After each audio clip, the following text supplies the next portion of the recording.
Live, Just so you know, Okay. just in case. All right. Okay, we're good. We go into Live? break. We could start. If everyone could please rise for the Pledge of Allegiance and remain standing for a moment of silence for our servicemen and women around the globe. I pledge of allegiance to the flag of the United States of America and to the and to the republic republic for which it for which it stands, stands, one one nation, nation, under God, under God, indivisible, liberty, with liberty, justice justice for all.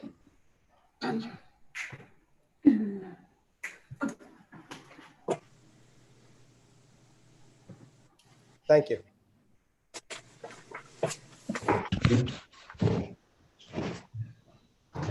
Good evening, everyone. Welcome to the September 30th regular board meeting. I'd like to turn it over to Dr. Pelletieri for the superintendent's update. Thank you very much. First thing I want to talk about is a transition to distance learning at North High School. Unfortunately, this afternoon, we got two rapid fire COVID positive cases involving students at North with siblings and families. And before the Department of Health could make a determination and take us into the next day or Friday before they make a determination, we decided out of an abundance of caution to transition to distance learning for Thursday, tomorrow, October 1st, and Friday, October 2nd. We hope that during that time, while we clean and disinfect the building, and over the weekend, having 4 days off from the school, we hope during that time the contact tracers will have their opportunity to work with us and North staff and district office staff to make sure that we have stopped this in its tracks, I hope. They may turn around and tell us you're done and everyone can come back on Monday. They could, in fact, turn around and tell us we're going to have a group of students out longer. They could tell us the school will be out longer. This is really a concern that we've had throughout this process. And it happened at North today with, again, this rapid fire COVID positive test that we needed to jump on immediately. That's the decision that we made. There's concern around the middle school because there's a sibling and the middle school has been notified by Department of Health who there will need to quarantine, and those people will get an individual phone call from the middle school about who should be staying home tomorrow or for how long, and not just tomorrow. And there was a concern about a sibling at the elementary building. We did hear from them about elementary that there would be no quarantine beyond the sibling of the positive students up at the high school and the middle school. So we are okay there in terms of just that child will be out in that affected room. Principal knows, staff knows, parents will know as well that there was a case in the building, but there's no need to do any quarantines, further quarantines there. So unfortunately, we're seeing some exponential growth in terms of positive COVID cases. And that is obviously a concern. Our utmost concern is the health and safety of all of our students and staff. And so we made this decision to transition to distance learning at North for the next 2 days. I wanted to, any questions on that? Or Alex, do you want to ask if there's any questions on that? Or If anybody has a question, please. I know this is a little bit different than the live meetings. If you could just raise your hand. If I see it, I'll definitely call on you. If we could stay on mute until then, just so that there's no interference or background noise.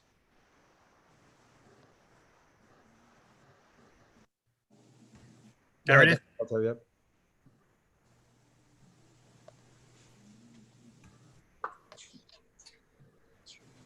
Okay, so sorry about that. I'm not really great at technology. So just to be clear, anyone in either of these schools who was in any way exposed, buses, lunch periods, whatever, they've already received some type of contact from the school district in some way, specifically stating that their child was in contact, correct? So the schools this afternoon began that early contact about specific cases in specific classes with specific students. That's correct. And that transition to North having, while doing that, another case, and that's when we made a decision, oh, we have to get on this. That did not happen at the affected middle school. So that school has been contacted. Those families were contacted the first time. You may have been exposed. Now they're going to be contacted by our folks and Department of Health folks. We're going to say that group has to stay home. They're going to give us those specific names, and they are being called as we speak right now. And elementary is fine. Great. Anyone else?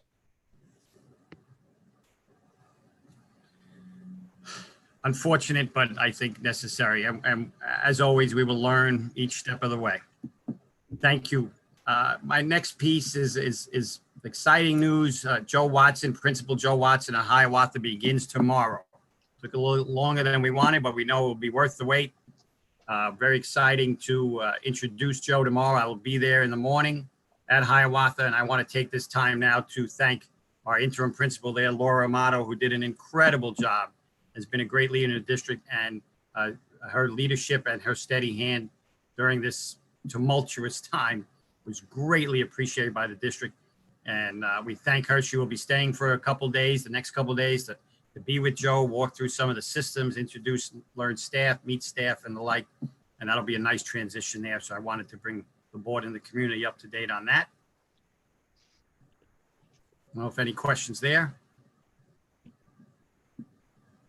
Thank you, Laura, and welcome, Joe. And last week we spoke, or 2 weeks ago at the last board meeting, we spoke about clubs and our desire to get clubs and extracurriculars back. I did ask Mrs. Hines to jump on clubs and work with principals and advisors and teachers. And I know she has she's going to give us a little bit of a report tonight, a preview of what's coming up with clubs. Mrs. Hines?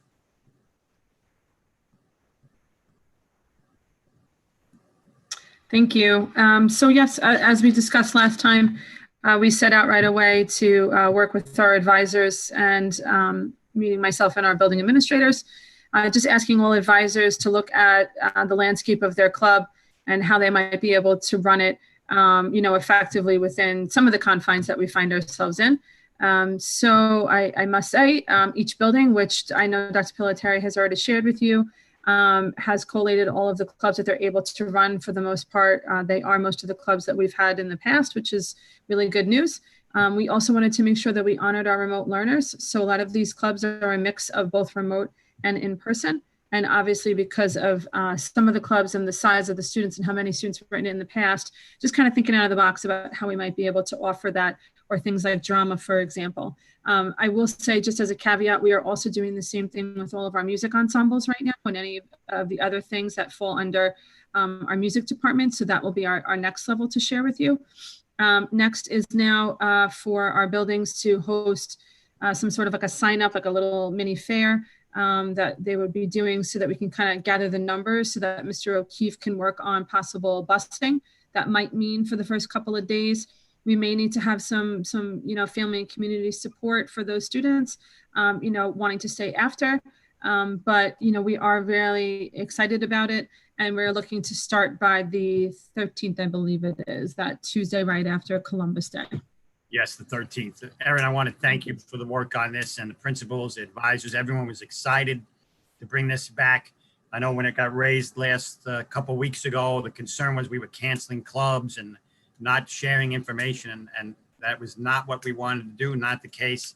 We just wanted some guidance, which we received, and pushed forward with this, and very excited to have all sorts of clubs back in hybrid, in person. We still have to be respectful of cohorts. We can't cross kids over cohorts at the middle and high school, but advisors are aware that they'll make sure that there are kids that can join in a hybrid format. They'll have meetings for kids in person, and then the following day can have another meeting on the following week for other kids in person, get them all together.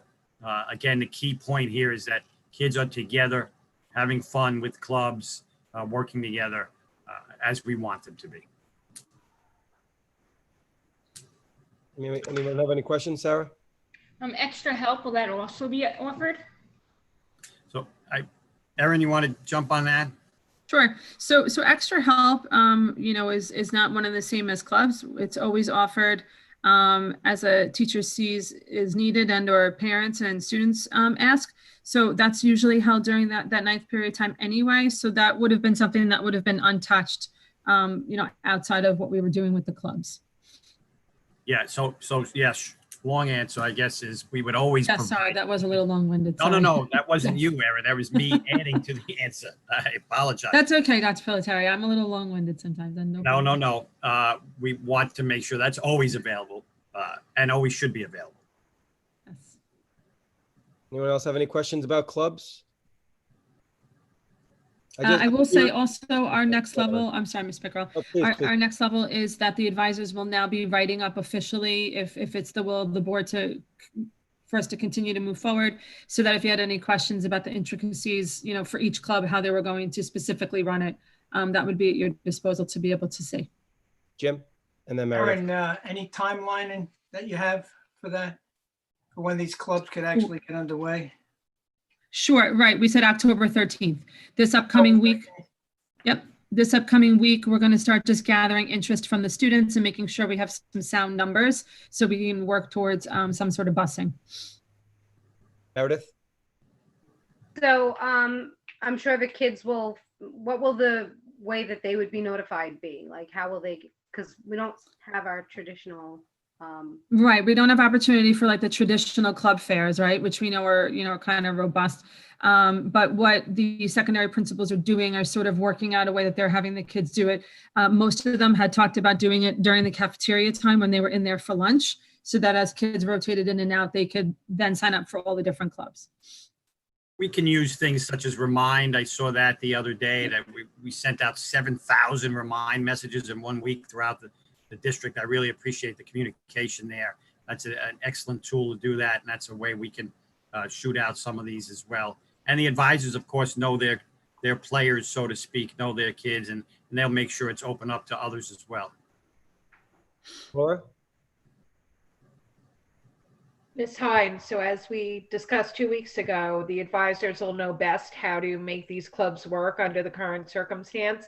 So you briefly just mentioned they'll be putting together their mission statement, their vision for how they're going to make this work. And can you please forward that to the board so we can review it? Yeah, absolutely. So like every year, our advisors would be Yes. filling out a charter. So that would be sent for anybody's review, of course. Thank you. Any other questions? I just want to throw this in there. I got an email a couple weeks ago. I think some others of us have also gotten it. It was about Sachem Spike Club. There was two members from Sachem North, and I think that's just a small microcosm of what we're going to see moving forward. If the kids want to stay after school, they want to get involved, they want multiple clubs to run, they want sports to run, and we're seeing that where I am, and just through a couple of the emails that we got through here, the two young men at Sachem North jumped through hoops, the appropriate hoops. They collaborated with the principal. They collaborated with their club advisor. They got people involved. They started a YouTube page. I think they want that interaction with people their own age in person. I think they're all done with FaceTime and social media. I think it's time to get back in person. And I appreciate Ms. Hines and the administration doing the work that they've done to get this moving. Yep, that's a goal. Always mindful of, again, look at what just happened at North in an afternoon. So always have to be mindful of that as well. But yeah, we want the kids together in these opportunities as much as they want to be there. Ms. Hines, yep, Meredith, please. I just think it's important that you let the public know we're talking about a spike ball team or club, because when you say the word spike these days, everybody gets a little nervous. Okay. Anybody who didn't get that, It's a backyard game. I'm sorry. Yep, it's a backyard game. Spike ball. Ms. Hines, you had asked if we wanted to move forward with the other clubs at this point. Mm-hmm. Does anyone have any issues with moving forward? What was it? What was going to be moved forward? Was there certain music programs? No, meaning that originally we had approved just the first layer of clubs, which I think that was the misnomer, that we were cutting our clubs. We just hadn't gone through looking through all of them yet.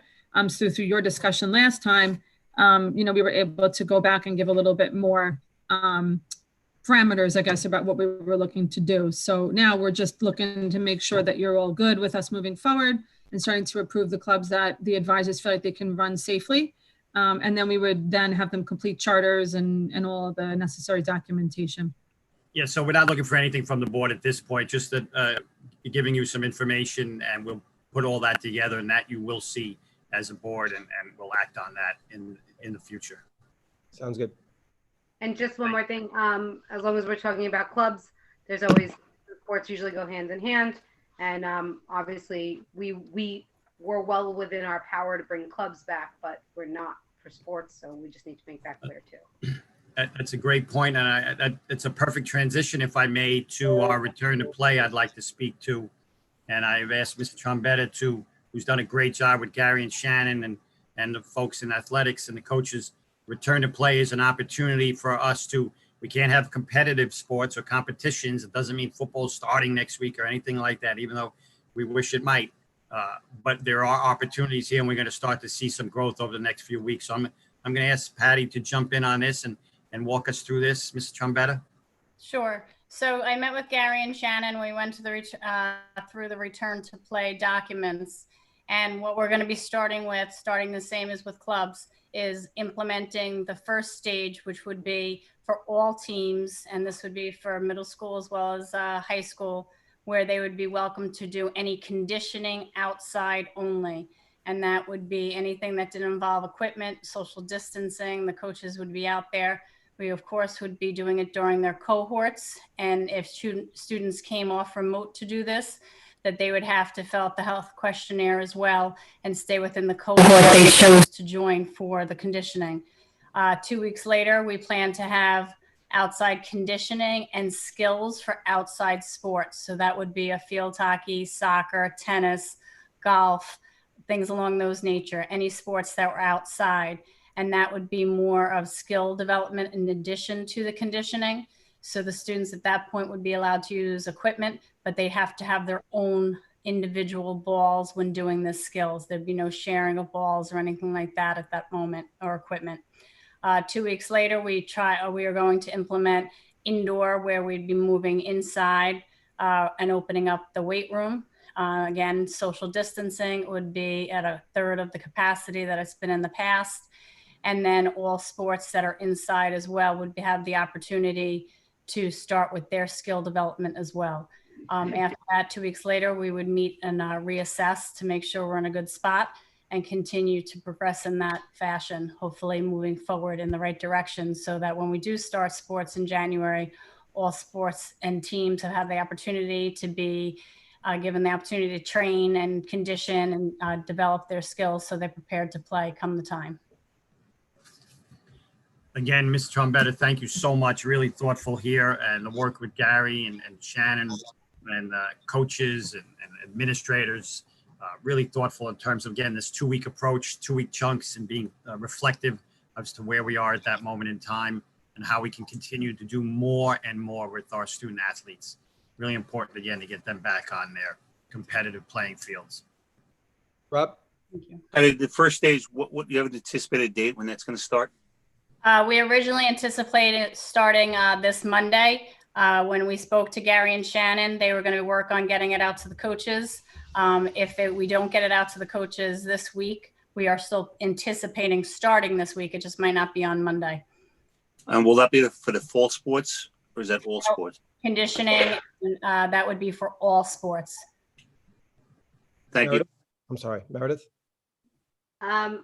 So while they're outside, just I guess each sport is going to follow the same rules. Do they wear masks inside and outside? Do they only wear masks inside? There'll be no inside conditioning or training until 6 weeks in. The outside, they have to have masks if they are within 6 feet. If they are 12 feet apart, then they don't need the masks on. So outside, everything that they do, if they're 12 feet from each teammate, then they can have no masks. But 11 feet or less, they have to have a mask. That's correct. And then once we go inside in about 6 weeks, I guess we'll see if in 6 weeks the governor is still mandating masks inside it, because it's mandated in gyms. Yes. And Yes. a lot of this is also geared from the return to play documents that we've received from NISFA that we need to follow. So a lot of it is guiding what sports are allowed to start conditioning and skill development, and what sports aren't. So that's where we're starting, where all sports are allowed outside to condition in the first 2 weeks, and then building into that, the outside sports, building in their skill development. Now, I know that there was also some confusion. Section 11 did say that there won't be overlap unless unless the winter sports like football went into a playoff season, which every year, if football goes into playoffs, then they have a little overlap with the next season. So that's understandable. But if they, is there any definitive, like, at some point they were saying that wrestling and football may end up being the same season, but since wrestling in high school is winter, football is fall, I guess they're not going to overlap? They are not due to overlap right now, but they're waiting for more guidance with wrestling in particular from the state.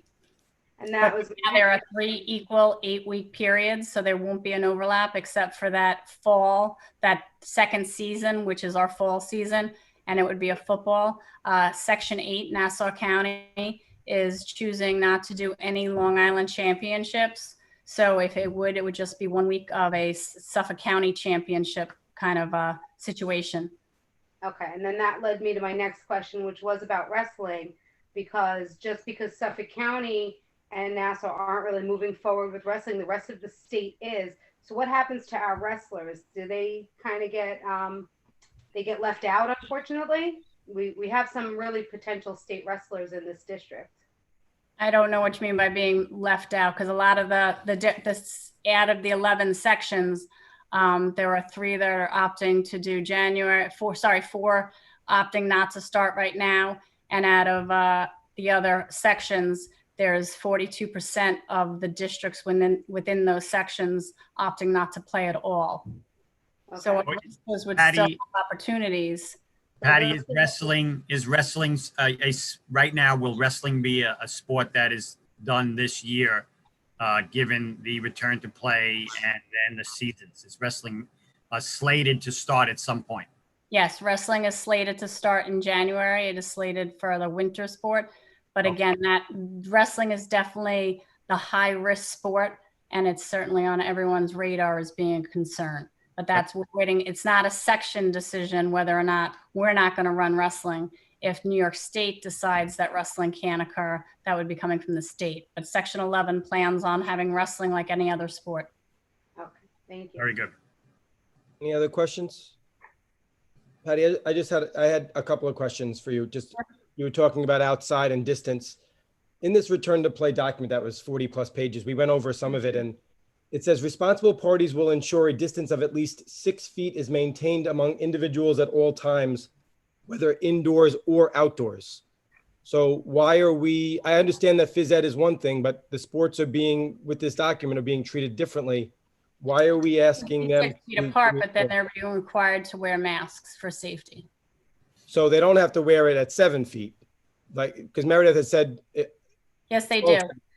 Gary and Shannon went through the documents, and based on athletics is a continuation of physical education, and based on the guidance that Gary and Shannon have, if they are 6 feet, if you're less than 12 feet, they're required to wear masks. And that's where some of the controversy lies to begin with, is, some of the wording is if uncomfortable, they don't have to wear it. I mean, we're telling students within the building that they can't have they have to stay their distance and keep their masks on at all times. And then we're saying it's okay. We can't say it's okay to let kids go outside and start breathing and conditioning and things like that and not have the masks. So my understanding was that extension of the day meant 12 feet, no masks in athletics. I don't know if Chris Clayton might be able to. I don't know, Chris, if you're familiar with that document as well, but from my understanding, it was at 12 feet, you can remove a mask, right, whether it's your return to play or phys ed. Yes. I just as I'm reading this, it seems obviously there seems to be 2 different rules for phys ed and return to play. But it says if a shorter distance is required, individuals must wear acceptable face coverings unless players are unable to tolerate, which is what you were just talking about. So while they're training, if they're unable to tolerate a face covering for physical activity, practicing or playing, it says, then they could take it off. So I understand what we're saying, but there are 2 different rules. So why don't we get a little more clarification on that? I can work with Chris and with Gary and Shannon and Patty and take a look. I just want to be careful that we say from 8 in the morning till 3 or 2:30, you have to do this. And then at 3:30, you can get much closer without a mask. I'm afraid of what might be some health consequences, but we'll take a look at it. If they allow it, we'll have to take it into consideration. Yeah, I don't disagree. I mean, this is literally the document that I'm reading off of. It says responsible parties will discourage sharing of equipment among players, which we talked about. It says unless they are able to be cleaned and disinfected. So today I had a basketball workout indoors. When they were close and we were actually playing the sport, they were allowed to take their mask off. I disinfected the basketball before we played, and I disinfected the basketball after we played. Knock on wood, there was no issues today, but we returned everybody. I wanted to make sure, like 6 weeks seems like a very long time. It just seems like it's not fully, like this says indoors or outdoors, and this was supposed to start September 21st. So I just want to make sure that we are. 4 weeks from now. Say that one more time, Patty. We're due to start. So 2 weeks from now, we're going to add in the skills for outside, and then 2 weeks from then. So it's 4 weeks from now we're speaking about the indoor sports. And then most of the indoor sports are the first season that we're going to approach. So I just want to make sure, and just for my friends, the basketball coaches who I'm going to play 4 times in this year, hopefully, I don't want them to feel like they're behind the 8 ball, that I've started and they have to wait a month more when we're going off the same document.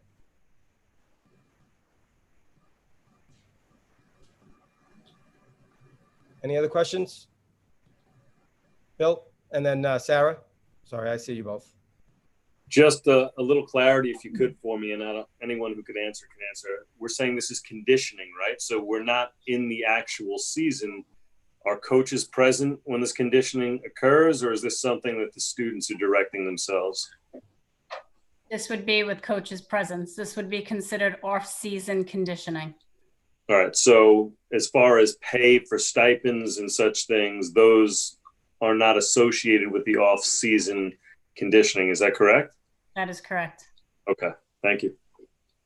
Sarah, just before you go, can I just piggyback on that? So if the coach decides not to do the off-season workouts and conditioning, then those students will be kind of left out. We're hoping that everyone jumps in, but if they don't do it, they're left out at this point. Yes, right now we've never paid coaches for off-season conditioning. That would be a conversation that you as a board could have, of course, but we've never paid coaches for off-season. Okay. Sarah? And who's allowed to come to this off-season conditioning? Is it only the students that are there that day? Yes. So the coaches know that they would have to run basically 2 based on the cohort. That way we're not mixing the cohort. Okay. But of course, any remote students would be able to come as well, choose the cohort they'd like to train with, as long as they fill out the health form as well. Okay. Just my cohort. Thank you. You're welcome. Anyone else? Sarah? One more. And tryouts. When will tryouts be held? Tryouts would be at the beginning of every season. So at the beginning of the 3 seasons. Okay. The first season is January 4th, so it wouldn't be until then. Okay. Thank you.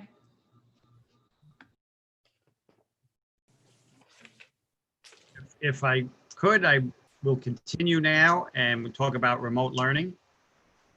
Always a focus of the district. I know the board, the community, we have our remote learning task force. We have a social emotional learning piece to it. We've added a guidance counselor piece to it. We've added professional development. We've added technology leaders. We've added instructional leaders. I know I spoke with Mrs. Hines today about adding parents to the committee as well. We're going to reach out through PTA. I spoke to PTA about this. So again, an important focus for us. More and more is going out each day. I'm so happy today. Live streaming is taking place in a couple of our buildings as a pilot in elementary, middle and high. We spoke with those principals today, trying to roll that out. We have constant update on models in terms of trying to get more teachers an opportunity to do more live teaching. We're going to see more of that at the elementary level, working with our staff there in particular. And we do want to see more of that at the middle and high school level. We are not done working and tweaking our remote learning plan. The task force is meeting weekly. It's going to meet again, I think, already Erin, I saw this great Remind document that you put out. Could you speak to that a little bit about where you are with the remote learning task force? Sure, thank you. So yes, on top of the team that you had explained a little bit, we also have some administrator representatives from both our secondary and our elementary, and some teacher Special representatives who will be education too, right? our pilot teachers. Yep, who will be our pilot teachers on top of some of our remote teachers. So we do have a pretty nice cross section of folks to just help us, work through all of the, upgrades, issues that we are seeing. And we're very thankful for the feedback of the community, some of the questions that they're sharing with us. So we did also start a Remind thread for all of the remote families, so that on top of School Messenger or anything else that's posted on the website that Dr. Pilateri had started, we also are sending out documents which go out a little bit easier that way. So we sent out a menu of like a Q&A. If you have any questions, if you have any issues, go here, go there. And it's just filled with lots of different things, everything from our curriculum one-pagers so that families know what curriculum takes place at each grade level, to if you have a question with technology, Mr. Renda's office and how they're handling that, to translation if you need help with that. It's a nice document filled with, all sorts of resources for our families. Jim and then Meredith. Erin or Chris, did you say that the live streaming trials at the high school, middle school, elementary have begun already? So we have begun them insofar as very small scale. I know at Nokomis, teacher is working with the principal there and a special education teacher, and they're live streaming to, again, a handful of students, just trying to see that it works, working out the kinks, and then we'll get in that room, observe it, see how we can replicate that, move it into other areas. Today, is there any information available yet on how that's going? Yes, initially, again, it was fits and starts. We were worried about the glare. We were worried about, well, teachers teach a certain way. I usually do it this way, and then I turn it over to the other teacher. And so we're making changes. We're making some drastic changes in the way we do things, but we're trying to make sure we're cognizant of the kids in front of us and the kids at home. I know many of this folks here right now on the Board of Ed are dealing with these issues in their own buildings, their own work. And so it's growing. It's getting better each day. We're getting better with the technology. It's not there yet. We still have Wi-Fi issues. For example, the cart needs to be in that one room, and then it's not in another room where there's not Wi-Fi. But I spoke with Mr. O'Keefe and the work that this board has done and the staff here in terms of dedicating resources toward Wi-Fi. That is still being done. We are increasing our bandwidth from 2 to 8 gigs. We may even go bigger if we need to. All these things are underway. I'm so sorry it wasn't done a month ago or 2 years ago, but we can't look back that way. We need to keep looking forward. And that's something that we're doing. Today, again, we talked to the middle school and high school folks and asked them to begin to get underway with this as soon as possible so we can start to grow it. It's not there yet, again, because Wi-Fi is not everywhere. We have to move carts. We did purchase cameras. We have devices so people can start to do this live, but it is not a, snap your fingers and start the next day. I wish it was. Can I to follow up on that? Please, Jim. If one of the issues, and it's probably the biggest issue, is the Wi-Fi and having enough bandwidth, and you want to increase it 2 to 8, let me ask, maybe John can jump in here. How long of a period of time do you think before we would get that kind of power? So that wouldn't be one of the issues we'd have on the live streaming. Yeah, we started that already, right, John? Smart Schools project, the Wi-Fi, you're still looking at about 12 months from now. The bandwidth we're increasing is the hardwired bandwidth. So, every classroom has Ethernet jacks to connect to the internet. So it's not that there's Wi-Fi in any particular classroom. When the cart is wheeled into the classroom, the cart is plugged into the wall, and that's what creates the hotspot. Then the teacher opens the cart, takes out the 30 laptops or 15 laptops or whatever it needs, disperses them to the students, and that's how they have Wi-Fi. There is no Wi-Fi in any of the buildings except in areas like libraries, main office areas, places like that. You don't have Wi-Fi throughout the building.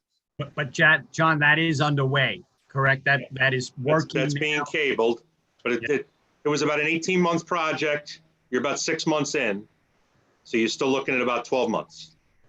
But the pilot rooms that we do have, and they are spattered, as Dr. Pilateri said, across elementary, middle, and high school. These are classrooms where teachers volunteered, wanted to try it out, and Mr. Lee Manuel, who is our new network administrator, has visited and looked at each classroom. So they have the capability of it, and because we purchased all those cameras a few months back, they are in those classrooms. So they're ready to try it out. I think we're just warning that we're just at that infancy stage of now starting to try it out. So just a little bit of time to bring back some data, how that's going. And we requested the bandwidth, growing the bandwidth already with BOCES and working with them on it already. I don't know exactly an ETA, but I can get back to you on that. Thank you. Meredith? So a couple of things about remote learning. Listen, we all know that it's not perfect and that it's got a long road ahead of it. We know we've made mistakes, and we thank everybody for their patience while we work out the kinks. None of us have ever been through this before, so there's bound to be mistakes. But do we have a hard timeline? I know that there's a lot of kids at home that are really struggling full remote, and then I also know that even hybrid, you know, my own children are coming to me every day telling me that, you know, every other day telling me that it's really difficult. I mean, one of my kids said to me today, he just wants his education back, and my kids aren't, you know, they're not those kind of kids that are, I wish they were a little more astute than they are, but for them to come to me and tell me they want their education back, I mean, I don't want to put anybody on the spot, but we have to do better. We really do. All right. Yeah, no, you're not putting us on the spot. We feel the same way. We feel it even more. We're living it every day and every night. And so those pilots are going to begin immediately. We worked with another elementary school today to iron out a pilot in the 4th grade classroom, but we have to build it. And it does take time. And a concern I have is, again, once we do build that and want to go live, do kids have devices so that they can be live in a classroom at a given place and time?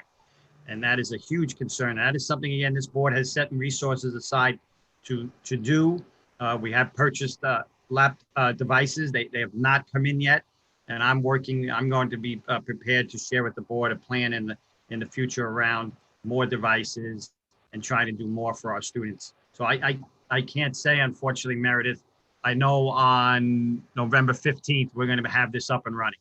We need to get into these middle school and high school areas where we have tasked people to do this and get it started, get it looked at. And if that does work, then we can start to pick things up a lot faster. And I know the device thing is really hard, but I have been told by other parents that they're actually hiring tutors now. So maybe if we get this rolled out a little quicker to them, they'll spend their money on a device rather than tutors, because tutors aren't cheap either. It's certainly, oh my gosh, Meredith, you're exactly right. And for me, it's an equity issue. For this board, I know it's an equity issue as well. We want to make sure that we are able to provide as we can for those who need. So we'll work to do that. And we'll come up with an ambitious plan, but one that will be, we feel we can back nonetheless. Right. And maybe we can even work with the PTAs. I mean, they, you know, the PTAs have been amazing, raising money for lots of things. You know, maybe if they raise money instead of buying, you know, signs or carpets or all the other books and things, you know, we used to, as PTAs, donate so many books. The kids can't really take books out now. So maybe we, as PTAs, can help in some way get some of these devices. You know, obviously you can't buy a device from a PTA for one child, but they can be donated to the school and lent out in some way. Maybe that's something that we can look into. PTA has been a fantastic partner. I met with Bevan today and other PTA folks, and have chased me down. That's how good they are in making sure that they're a part of this, and I do appreciate that. And it takes a village, as we know. So PTA, Chamber of Commerce, other organizations, Education Foundation, we're going to turn over every rock to get this done. All right. I just think, like, if, you know, I know you guys are really, really smart at what you do, and you guys are wonderful, but if we reach out and we ask for help, you'd be surprised how Sachem can really come together and really help out. And those remote learners, they're still our kids, even though they're at home and they're not in our schools. They're still our kids, and we all still care about them. We all still want them to do just as well as we want our own children that are still in school to do. And so I think reaching out and getting everybody together on the same page could be helpful. They're all our kids. Meeting today with PTA clicked in my head. We need PTA, and parents have asked me to get folks on the remote task force parents, so we're going to do that. You notice that with clubs and return to play, we talked about remote kids and having them there. They are our students. We need to treat them that way and recognize that, and we do. Good, thank you. Laura? Thank you. I'm not sure who would answer this, but I'm still getting emails from some special ed parents whose students still have not heard from their teachers. They have not received any assignments yet. They were going to come to the meeting tonight, but we went, through Zoom because of the situation. So where is a place that they can go to contact somebody to find out what's going on? So they're remote learners, special ed students still have not heard from any teacher or have any assignments uploaded for them to do yet. Yeah, so Laura, that's beyond my, I'm flabbergasted. I never say that word really. So Erin, I know is our I'll forward you the email when I get off. Yeah, I was gonna say myself. I'm a little. I don't know what the word. Yeah, no, I was taken aback too. So there was a group of them, I guess, that were going to come. Only because Mr. McElhern. Only because Mr. McElhern has gone through gone through each student who was remote, just to make sure that in some way, fashion, or another, that obviously services are being rendered, but how else can we carve out some extra time, making sure that there's contact interaction each day. So I will forward the email off to you guys. Thank you. Send it to Erin and CC me, please. Of course. Thank you. Thank you. Dr. Pelletieri, do we know an exact number of how many kids need a device? Do we have a something out there, a survey of like who's sharing a device, who absolutely needs their own device? Right. We have a list of need-based first. Is that how we break it down? So right now we have a wait list for folks, and there is no need-based or anything. It's more along the lines of who has requested. And then we have that conversation with them. And we do have people on that wait list already. We have about 500, between 500, 600 devices loaned out. In addition, when I first got here and I heard there were 5, 6 loaned, I thought they were talking 5, 6,000, but they were talking 5, 600 in a district of 12,000. So I'm certainly cognizant of those that would be in need. We can go needs-based without a doubt, and we can start to survey people immediately if we want to. I just want to be cognizant of the fact that, yes, it is done on a needs-based purpose in order to purchase the devices. But we do not, I don't know, unless John, Aaron, anyone on here who was here last year, have we done any surveys such as that? Yeah, we did a survey at least twice last year, just asking. So we still do have that list of families that either, when they were contacted, weren't able to come pick it up, and or we, had run out of devices prior to Jack ordering with the ones that are coming in now. We still get emails from time to time asking for assistance. And so whoever, does get it, I know personally I've gotten a couple. I send those to Jack so he can add them to the list. But, our feeling would be that if we're talking real numbers, then that would be all of our students would need one, which is what I think Dr. Pelletieri is going to allude to later on, starting with our staff, which last year we had purchased ones for our chairs, and obviously our administrators have it so that we could start rolling out training for Google that year and a half ago. Thank you. Meredith? A couple of things. One is the remote learners have, I know that at the last meeting, some of the parents came and spoke up on behalf of their children. They had some questions. They were told by some of the teachers in some cases that the teachers did not have the proper training and didn't understand the Google Classrooms and so on. I know that we have given professional development for 2 years now, but some of these teachers may not have been fully up. Some of them might have been reading teachers who are now teaching elementary kids.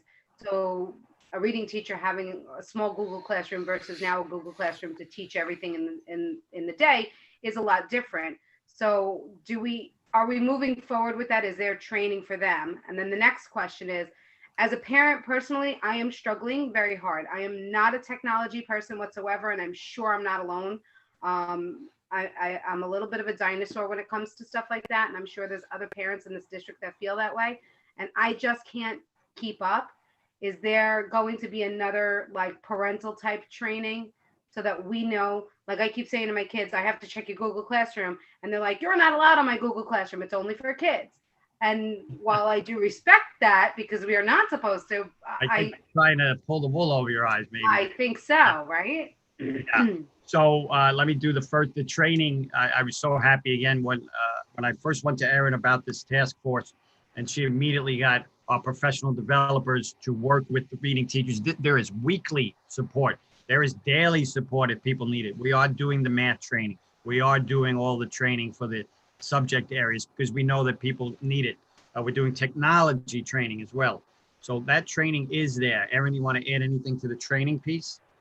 Yeah, sure. I think, after the last Board of Education meeting, for those who would not have seen it, we also held a forum where we talked about with the remote families, all of the issues that were brought up and ways that we were addressing it.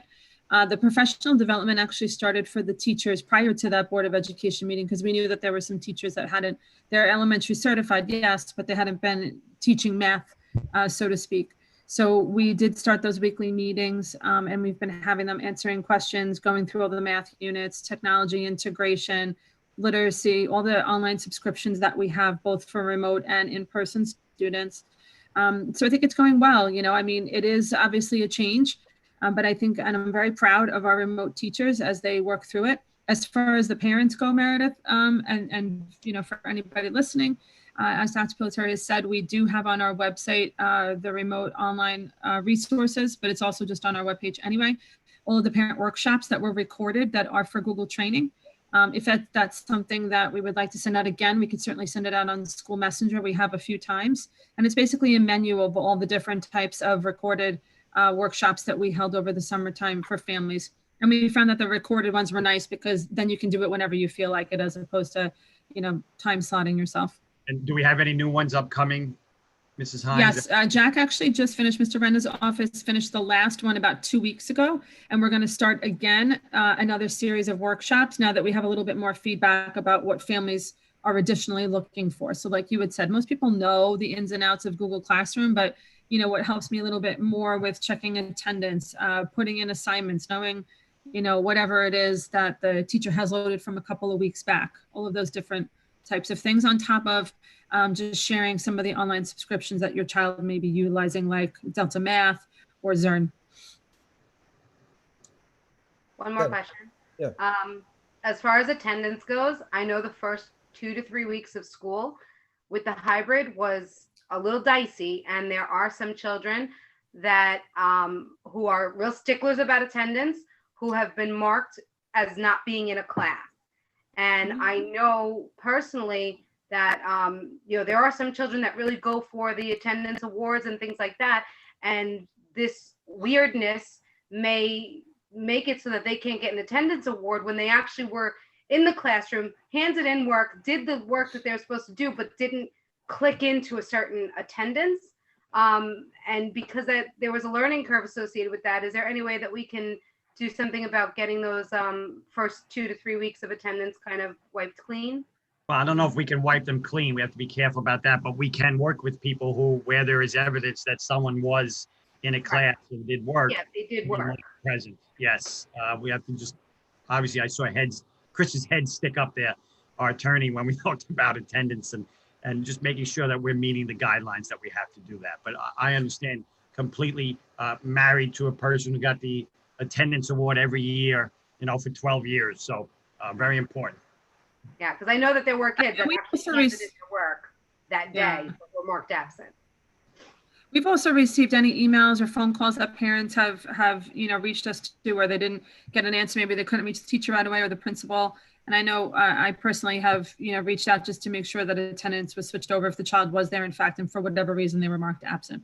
So if if all else fails, they can always reach out to us, and we do our very best to rectify. So the first place they would start is with their building principal, Their ask about the Their attendance. teacher, actually. Teacher and The teacher. building. Great, thank Ms. you. Hines, real fast before Rob goes, is there a spot on the sachem.edu website where we can just post all these videos on how to use Oh, yeah. It's, Classroom, Google Everything's Docs? on there. Okay. what is the, what did we call that page, Erin, or what is that? So first it was like re-entry. First it was just like if you went right onto the district webpage, there was like a little spot for re-entry planning, and we had a lot of things in there, all the memos, notices, things like that. And then Dr. Pelletier just added in all of the remote resources. So that would be for whether you're a remote student, hybrid, or in person, all the trainings that we have, all of the documents that we have. So you just literally click right on the link and the video pops up for you. All on one page. Perfect. Thank you. Rob? Yeah, just a quick question. I know that I've seen some really great stuff coming from our teaching staff with regards to Google Classroom. They're doing a really great job. And I know there's a lot of discussion going on right now about, closing the gaps for some of the teachers that don't understand the technology. The teachers that really grasp it and are really running with it and doing a wonderful job. The biggest complaint that I'm hearing is finding the time during the school day to be able to manage that. And as a result, information might not be going out as quickly as it could, or in a sense, the best quality as it could because of the lack of time. Are we still looking at, thinking outside the box as to how we can appropriate time for those staff members to be able to really, have that time to really do it right? We are certainly thinking outside that box. That's not something I can just start to talk about, I think, in this forum right now, but we are having those conversations without a doubt. Yeah, as I've said to parents, everything is on the table. In a pandemic, everything's on the table, and so we continue to look at those things and try to give people resources and tools and time. Very important. Yeah, I didn't mean to make Mr. Clayton up. I know that he sprung up. I know that. Continue it. We can continue it later. Talk about it here, but it's definitely something that's been a major concern, and people have said to me. So I know that we'll continue to have that conversation in the right forum. So, any other questions? Meredith? So I also believe in giving credit where credit is due. So I think that to piggyback kind of on what Rob said, we do have some teachers that are doing an amazing job with the technology. And in fact, Dr. Pelletier got a rave review from some remote parents about a teacher in particular. I don't know that teacher's name, but if Dr. Pelletier wants to share that would be awesome, because everybody deserves a little pat on the back, especially when we have so much that we're not patting people on the back. The teacher knows who I'll just say that, Sunday school was being taught, and it wasn't the traditional Sunday school many of us grew up with. It was being taught in earth science, which is just amazing what people are doing. And that's to Rob's point. People don't have time, and they're just carving it out of their own personal life to do it. And we need to do better. We need to do more. Again, I'm going to commend Erin and her task force. And, Dennis is on that as well, representing special ed families. And he's going person by person, making sure they're getting what they need. So I'll give all that credit there, and this incredible staff and administrators are working hard on this nonstop. Anyone else? Dr. Pelletier, all good? Yes, I'm going to stop talking for a little while. Thank you. We're going to go to the agenda. We are on the top of page 2, letter F, approval of minutes. Can I please have a motion? Motion by Meredith, second by Sarah. All in favor? Any questions? Opposed? Yes, Rob, please. I'm sorry. Just somebody walked in. I got a little distracted. Did we just do business items? We are on Approval. no, letter F. Approval of minutes. Letter F, approval of minutes. Okay. All right. Just when we get to business, I just have a quick question. I'm sorry. Yes, no problem. All in favor? All right. Opposed? Motion is carried. Number 2, upon the recommendation of the superintendent of schools, the Board of Education suspends policy number 2350 for the September 30th, 2020 meeting as it pertains to public comment. in regards to the Governor's Executive Order 202.1. Number 3 is business items, consent agenda A through F. Can I please have a motion? Motion by Bill, second by Rob. Any questions? Rob? It's just one item. I know that there's a transfer of funds of unassigned fund balance and district reserves, as well as an acceptance of a fund balance reserve plan. Mr. O'Keefe, I know that people out there are looking at the agenda online, and there's not a lot of great detail online with this. Could you just kind of give people an overview as exactly what that is? Sure. It's 2 different items. Letter A is the transfer of year-end surplus into our various reserves. So last year's operating position, we ended up with about $9.6 million in surplus. So just a little bit shy of a 3% surplus on the year's budget. There's certain reserves that the money needs to go into by law and statute. So we have multiple reserves. We have a workers' comp reserve, a capital reserve, ERS reserve, TRS reserve, et cetera. You must credit each of those reserves the interest that they earned during the year. So that's the first amount of money that would go into each of them. The voters this year also approved the utilization of $3.9 million worth of appropriated fund balance as a revenue source for the 2021 budget. So that's the next place that money goes. We would like to keep our unassigned fund balance, our rainy day fund, at our 4% legal maximum. So another 244,000 of the total goes in there. And then you take a look at what's left. And in this case, we had about $3.1 million left to allocate to our various reserves, and the recommendation from administration so that we can stay on our capital project plan would be to put that $3.1 million into our capital reserve, because you might recall that the voters, the board had put $6 million in last year. At the end of last year, for this year's budget, the voters allowed us to spend nearly that entire amount on capital projects for this year. So in essence, that reserve will be empty this year. So it was the most appropriate place to put the money. The second item, B, the fund balance plan. You might recall the district had an audit several years ago from the state controller's office.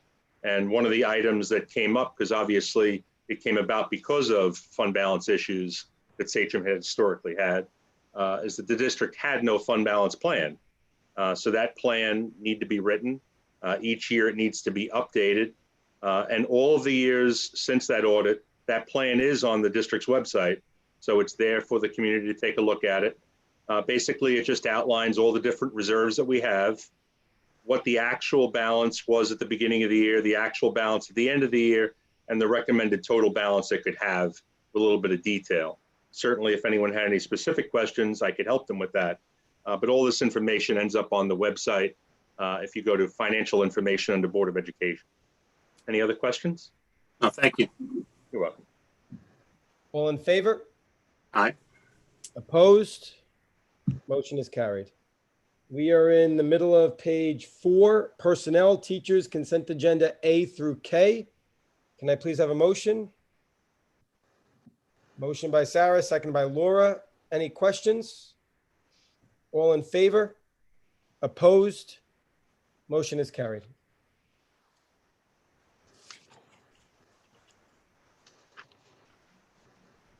We're in the middle of page 7, personnel, support staff, consent agenda A through H. Can I please have a motion? Motion by Rob, second by Laura.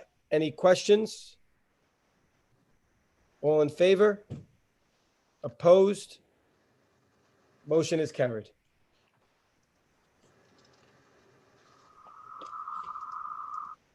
We are in the top of page 10. Sorry, this is different than being live. Personnel administrators, consent agenda A through E. Can I please have a motion?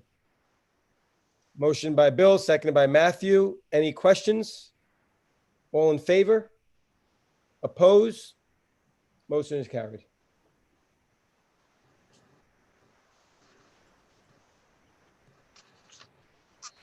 Number 7, contracts, consent agenda A through K. Can I please have a motion? Motion by Bill, seconded by Rob. Any questions? All in favor? Opposed? Motion is carried. Number 7 is the Committee on Special Education, Consent Agenda A through B. Can I please have a motion? Motion by Bill, seconded by Sarah. Any questions? All in favor? Opposed? Motion is carried.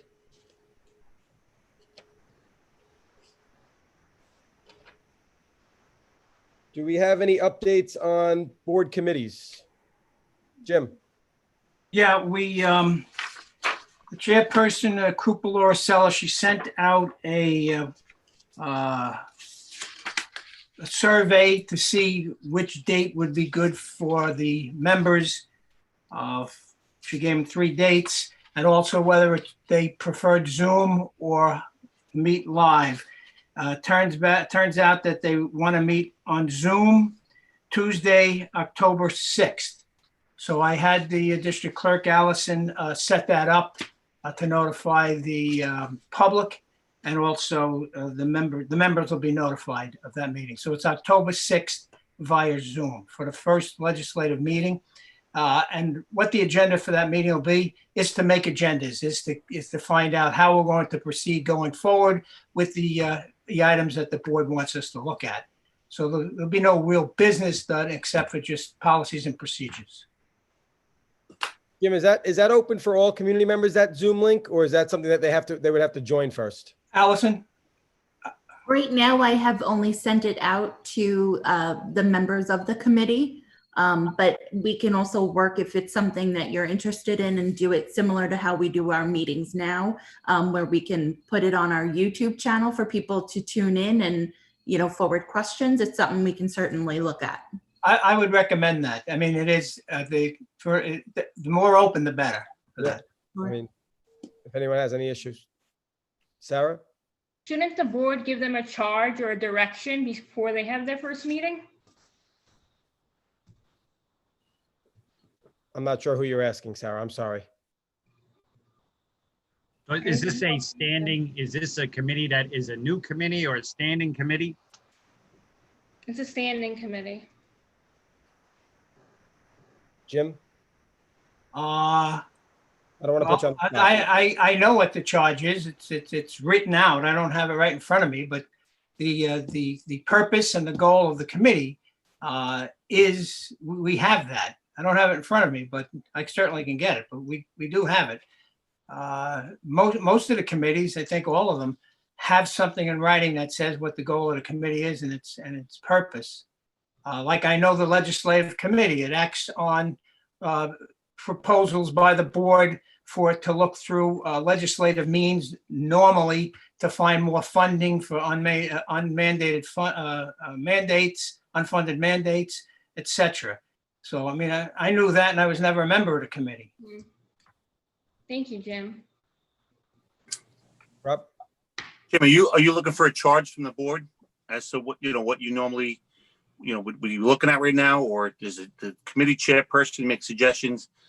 Well, as the liaison, what'll happen on the first meeting is after we get the protocol set up of who's who and what's what and who's going to do this and that, the next thing would be for me, being the liaison to the board, is to come back to the board and say, okay, the committee's met, we're ready to go. What do you guys want us to look at first? That's the way this would go. So you're looking for the board to give you direction as far as where you're going? Yeah, not now, but when I come back, yes.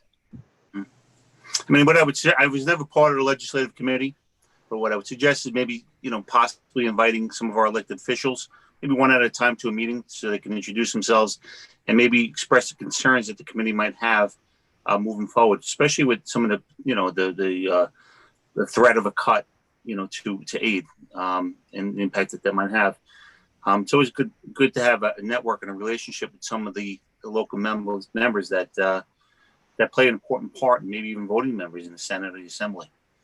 I'll jump in and piggyback on that, Rob. It's a great idea, and I come from places where they had legislative a Saturday where they've invited in all the local, at different levels, local all the way through state, through federal, and had a day where they met with the board and discuss board concerns. Could be everything from cameras on school buses all the way up through legislation around policy and funding.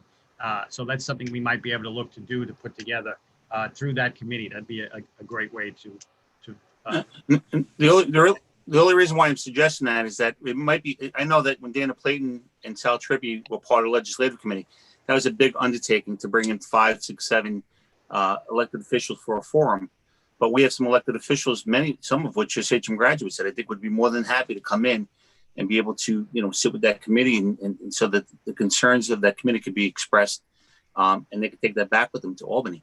That's just a suggestion. I believe that the committee has always had a rapport with the local politicians. And I think they've met with them on a number of occasions, trying to remember the reports given by the chairperson over the years. And it always seemed to me that there were interactions with the local politicians. I don't really think you want to do that on the first meeting. I think you want the first meeting set up the protocols and how we're going to go about it. Yeah. Yeah, No, I'm not saying it as a charge for the first meeting. I'm just saying as a preliminary, before you start jumping into, to the real legislative, forums where you're inviting many of them back, it just might be a good way just to get the ball rolling. But definitely first meeting. Let me just make another suggestion, and I probably say this at the meeting to the members anyway, is that you do have to be a little careful with this. You don't want to get into politics. I know that the local officials all want to pitch in and help, but you don't want to have sort of a political meeting for political purposes. So what I would suggest as we're going to move forward with this is to have independent people of the membership meet with the various politicians when you guys on the board give us a charge. When you guys tell us what you want, then leave it up to the committee to pick 1 or 2 people to go and speak to the individual local politicians. That would be my suggestion, and I'll probably throw that out there to them when we meet and see what they say. And I'll let you guys know. Great. Meredith? So while we're on the subject of committees, we had a diversity task force, which we unanimously approved 9-0. Meredith, can you just wait 1 second on that one? I promise you could speak first on it, but I'll just say that the next meeting, I'm sorry, we're going to just talk about board discussions and we'll talk about diversity task force first. Go ahead. I'm sorry. Oh, okay. So we voted it in, and I know we've gotten quite a few parents that are asking when we're going to roll it out. So can we talk about that now? Sure. Did anybody want to start with a question? Isn't that part of the discussion at the end? We're on that. And if we're done with the board committees, the current board committees, we're on to board discussions. I apologize, Meredith. I thought I was going to talk about the next meeting first and then that, but that's fine. Sorry. I just want to interject, John, our audit committee. Yeah, let's finish that first. Go ahead, Laura. Audit committee meeting is on Monday with both the internal and external auditors. That's a closed meeting for members only. But then on Wednesday, the 7th, the external auditors will come to our board meeting, and that will be the presentation, which will be the presentation of the financial statements to the Board of Education so that you can accept them. Okay, thank you. I just wanted everybody to be aware of that. Okay, go ahead. And this, Alice, one other thing with the Budget Advisory Committee, Yes, I did volunteer as board liaison for that.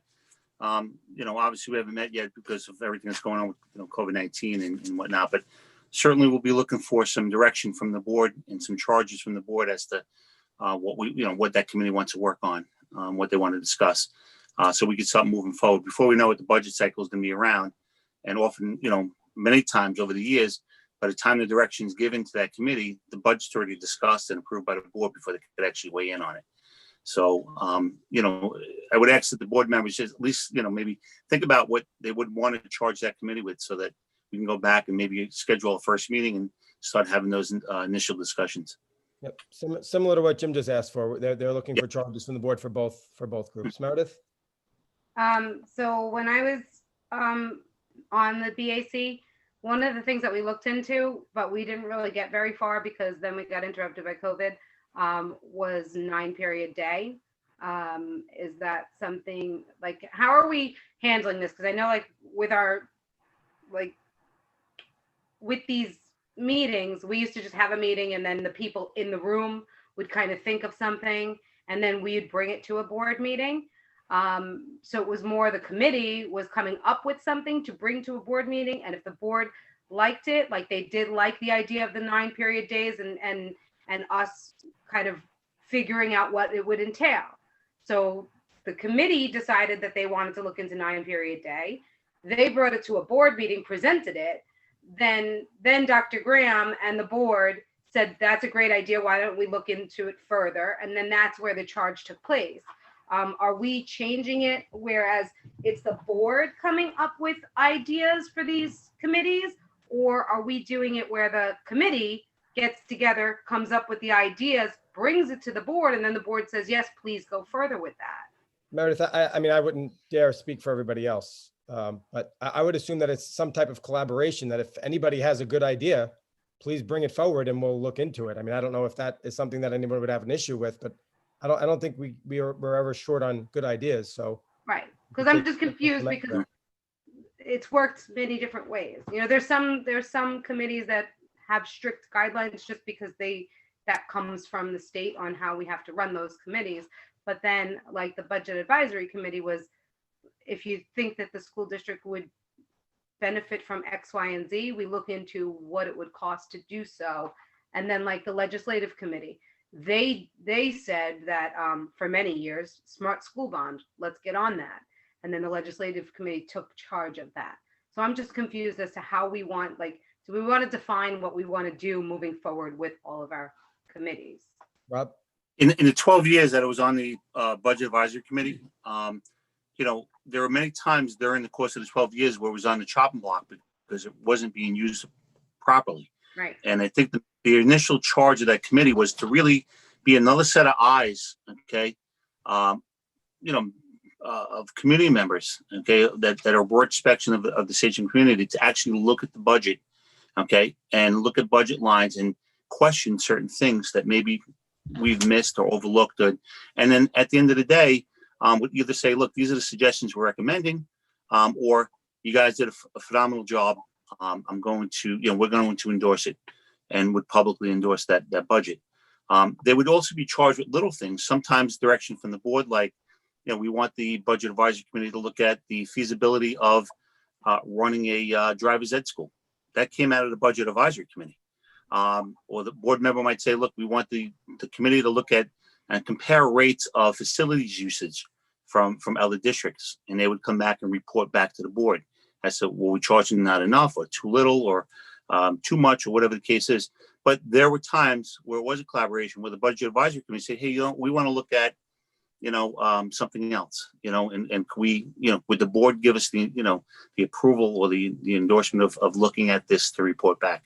So it was sort of a collaboration, but there was always a charge. But the initial part of the budget advisory committee was really to be another set of eyes, you know, through a different set of lenses, to really kind of look at the budget that was being presented to the community very, very closely, and make suggestions. But I don't understand the 9 period day. The one thing that the budget advisory committee never really got involved in was educational philosophy. So I'm not sure, unless they were costing it out, okay, to see if it was something feasible. You know, that would be one thing, but not necessarily, is it a good idea? Is it a bad idea? You know, we could offer these classes. It was more of the feasibility. It was brought up at a board meeting by parents because some parents, like one of my sons, he had a two reteaches. So that left him not enough credits to graduate if he always had reteaches and still no lunch. If we had 9 periods, somebody like him would benefit and be able to, you know, get in more credits or be able to have lunch. Then there were other students who, you know, on the other end where they wanted to take extra classes, extra AP classes and things like that, and get, you know, graduate with an exorbitant amount of credits. They could do that if we had a 9 period day. So the budget advisory committee had brought it to a meeting, then the meeting, you know, board meeting, then the board decided, yes, let's look into what the cost of this would be. And we had a whole presentation ready. And then unfortunately, Dr. Graham got hurt. And then, so we were supposed to put the ninth period day on that meeting. Then he got hurt. Then he was out for a while. So we said, let's shelve this until he's back. When he came back, we literally started dealing with other things, before, and then COVID hit. So that was the only thing, because the Budget Advisory Committee, you're right, was gone for a while because nobody is clear on what the Budget Advisory Committee is supposed to be doing. And I think that's where we're running into a little bit of trouble on some of these committees. I think what we need to do is during the budget cycle, they need to be hands-on looking at that budget. But then once the budget's done, is that we give them, directive or mini tasks that's to look at different things, finding revenue sources outside the normal scheme of things. And they would, and that's one of the things that they looked at with Driver's Ed is that can we run it as a revenue source to create extra money for the district, especially, when there were shortfalls in the district and a shortfall in the, reserves. So, when it was not part of the budget cycle, really we look for the board to kind of give them charges. And when there weren't a lot of charges, one of the committee members said, well, can we look at this? And I think that's we have to get, back to. I mean, there's a budget advisory committee. Having that set of eyes on that budget during that 3-month or 4-month cycle, and giving them time to actually be able to weigh in on the budget. Sometimes that didn't happen. Sometimes they didn't get the budget folder like we would get until, a month into the budget, and they wouldn't have that time to be able to make that recommendation. So, during the budget cycle, that's going to be the number one priority. But outside of that budget cycle, the board can charge them, or maybe if a member suggests something, if the board is okay with them looking into that, then we charge them with looking at that. There's certain things that might be out of the scope of what that committee could or should be doing.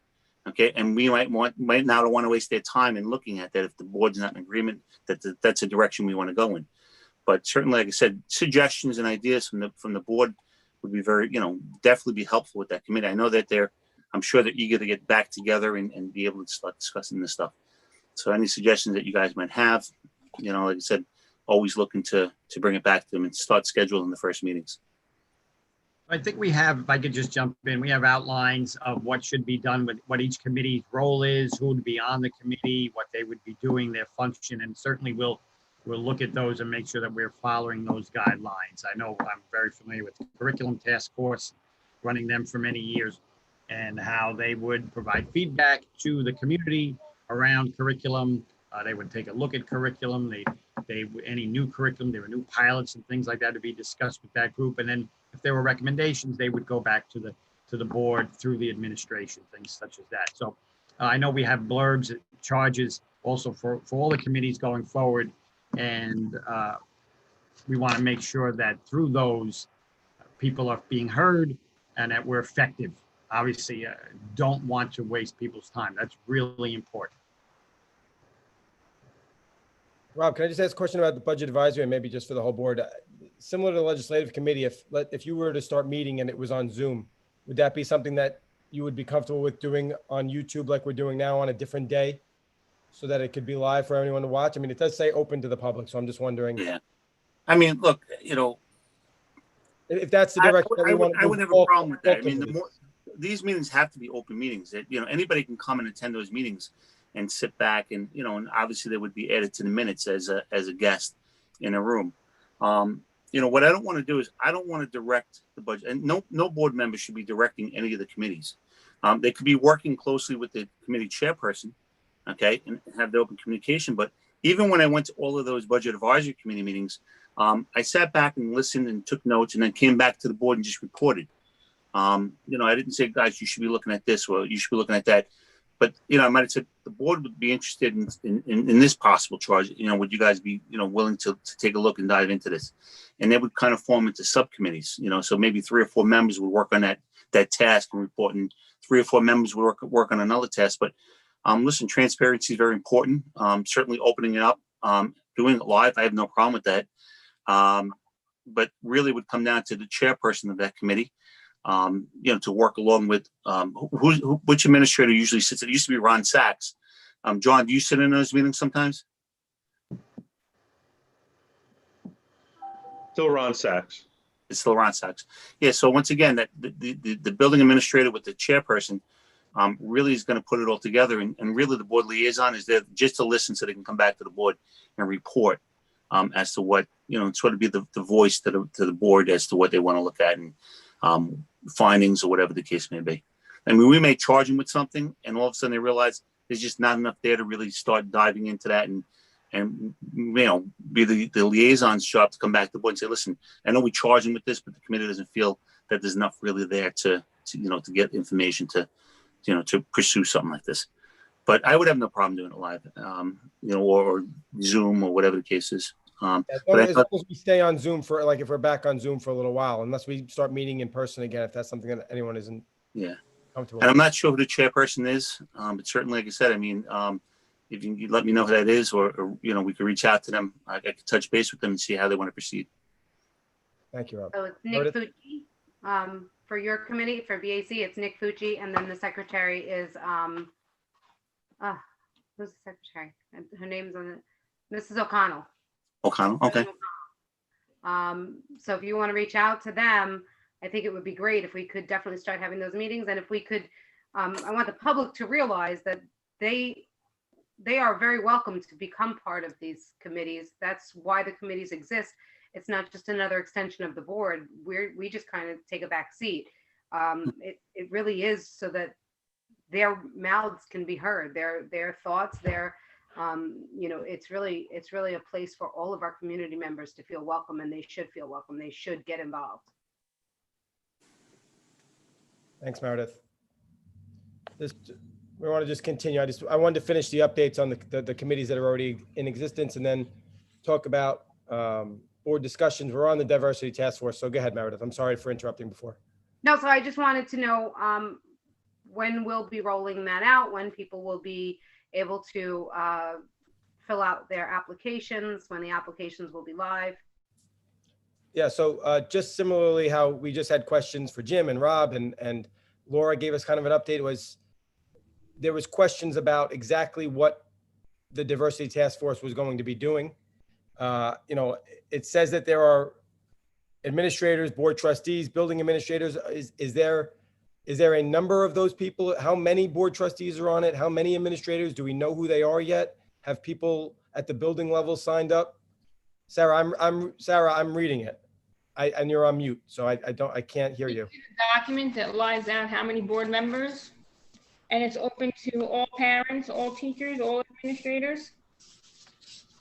Yeah, at some point we would have to harness it in, so to speak. I don't know if you can make a committee with 30, 40, 50 people on it, obviously, but Erin is going to be our point person on this, as she is the point person on a lot of things. Erin, thank you very much, Mrs. Hines. And I know we're starting to gather some information in terms of committee members from within the district. Is that right? Yes, and if I could just go back a second, we also have opted to memorialize and make curriculum council a board committee. In the past, we had always held it as like an open one, just because we had quite a charge of many areas to look at. And now that we're really refining the work and focusing, and we've done quite a stellar job, administrators, teachers, community members, just really pushing things forward educationally for our students. So we have quite a few people who have signed up. Now, when I say people, we haven't sent out any of the applications to the community yet, right, Allison, just because we were waiting to have this conversation today. I put forward language to just make sure that whoever was joining from the community, they understood what it was. And so I have sign up from staff from all areas, administrative, teacher, and even some students for both curriculum council and our diversity task force. So once we have the applications filled out for the community, then we can go ahead and select those folks, and then sit to really look at, obviously the charge is what you have before you, and what we'll be looking at first. So that's where we are with those two committees at the moment. Thanks, Sarah. When will the applications be available for the public? Hold on one second, Meredith. There's a bunch of questions. Jim?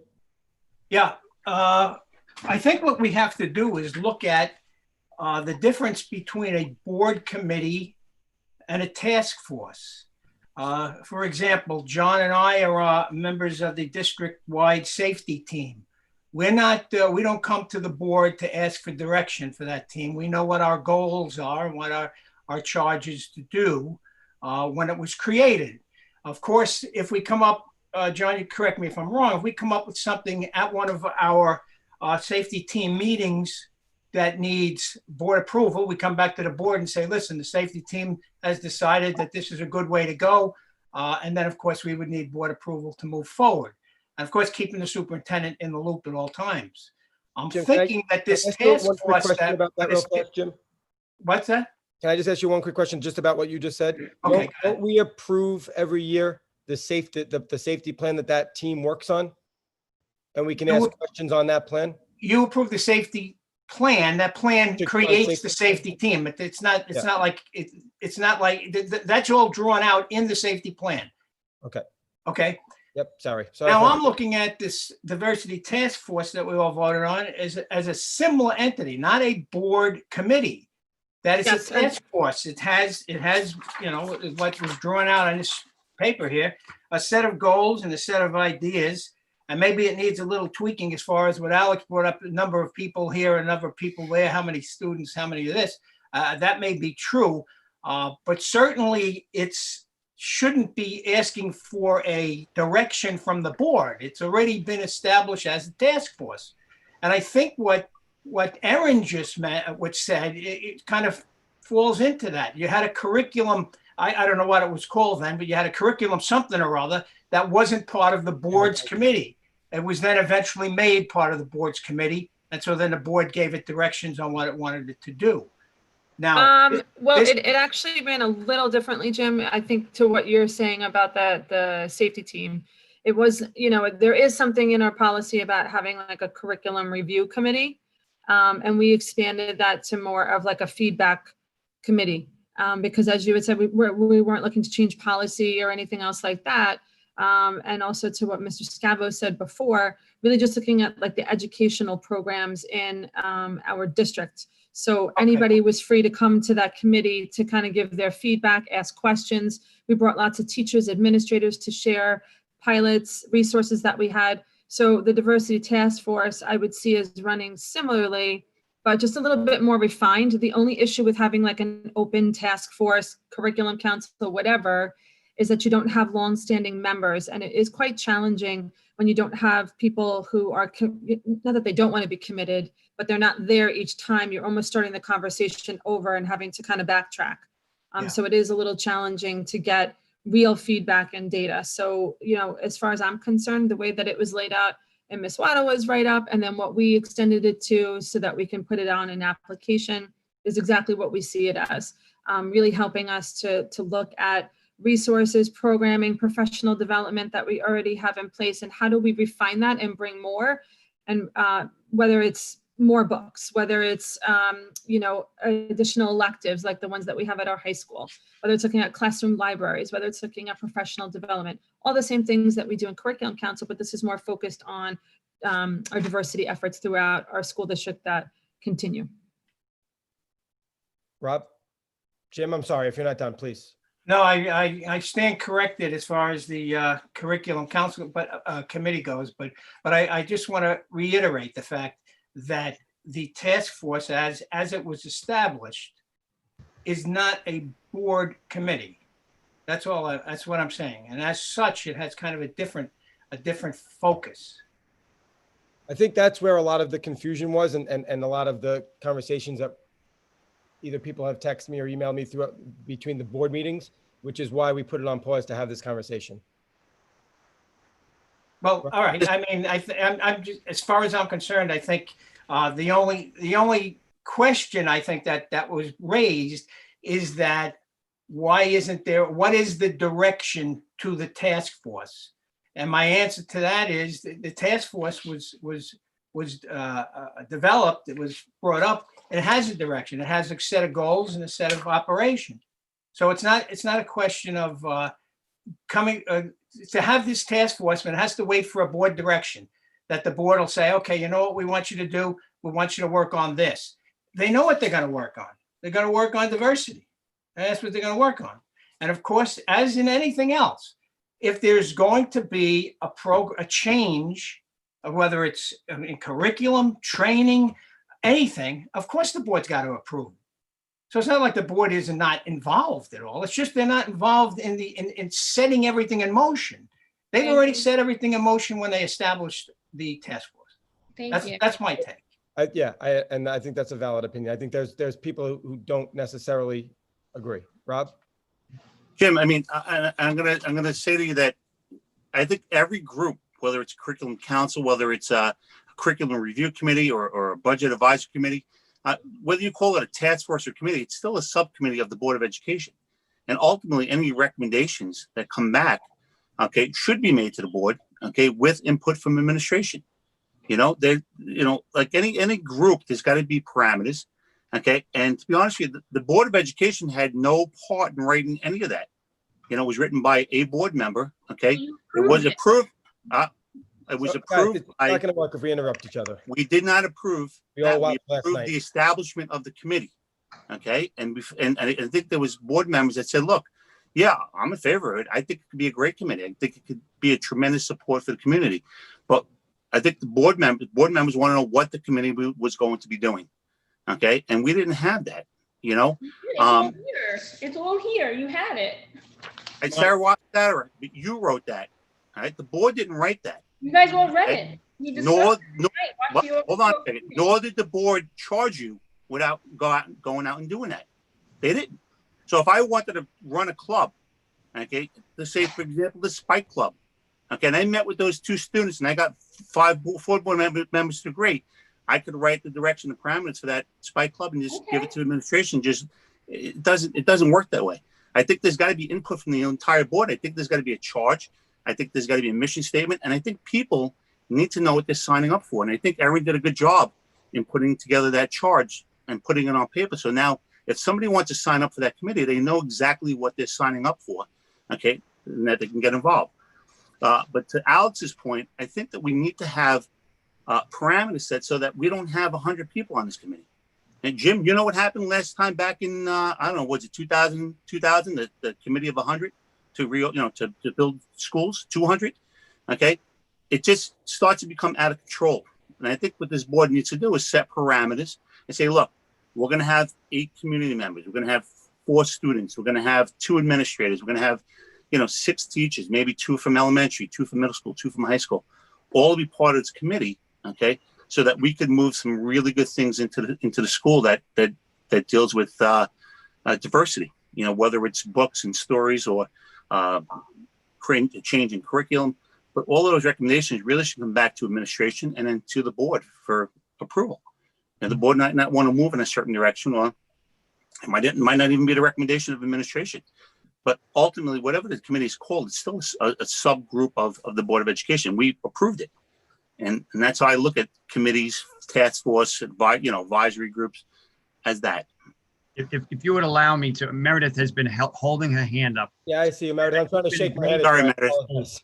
It's a great example for our future, for our leaders, right? If you watched the debate last night, as Alex mentioned. So I'm sorry, I'm going to cut in though, Meredith, after all that. And just say real quickly, if you allow us, and again, Erin did a great job with that write-up, to come forward and say, but let's do it like now. I don't want to hold up anything anymore. We can say, yeah, committees of 100 don't. I've been involved with them. They don't work. We need a committee that is tasked, knows what they're doing, focused on what they're doing, works with our administration, and we can come back and make policy recommendations. I'd love to be able to do that. I'm sorry, Meredith, you were perfect in that, but I just had to jump in for a second. And please, if Alex is ready, we would go to you, Meredith. Yeah, just real fast again, and just for the community at home watching, because it's different than being live in person. When 2 people speak at once here, similar to last night, no one can hear anybody. It's just all muffled. So I know that everybody wants to talk, which is why we're having this discussion. But if you can just wait, like patient Meredith, it's your now turn.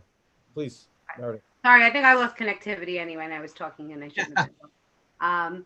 So I feel like with anything. So Sarah came to us, she brought us an outline of what she thinks the diversity task force would be. We had 2 weeks, each one of us, all 9 of us had 2 weeks where we had that in our possession and we could read it, scrutinize it, come up with 1,000,001 questions, and then vote on it publicly. When we went to vote on it publicly, just like we do with anything, our board president said, any questions? No one seemed to have questions, to my recollection. And we unanimously said, go for it with our blessing. Now we haven't kind of, I don't know if people are just now thinking like, oh, I have this question about it, I have that question about it. But also the same thing like with clubs, where we said, you know what, let's just get it out there, get it started, and we'll cross the bumps in the road as they come. So the diversity task force, we've already established that Sarah's outline didn't leave any of the 9 of us with questions. It has been voted upon, and I believe that we should be putting it out there. Let's get our applications. Maybe we do want to put a limited number, because you're right. But like anything else in Sachem, I don't think we have an overwhelming amount of volunteers that are jumping through hoops to get onto anything. If we, in the first day that we put applications out, all of a sudden got 4,000 applications, maybe then we would say we have to figure out a way to tone this down a little.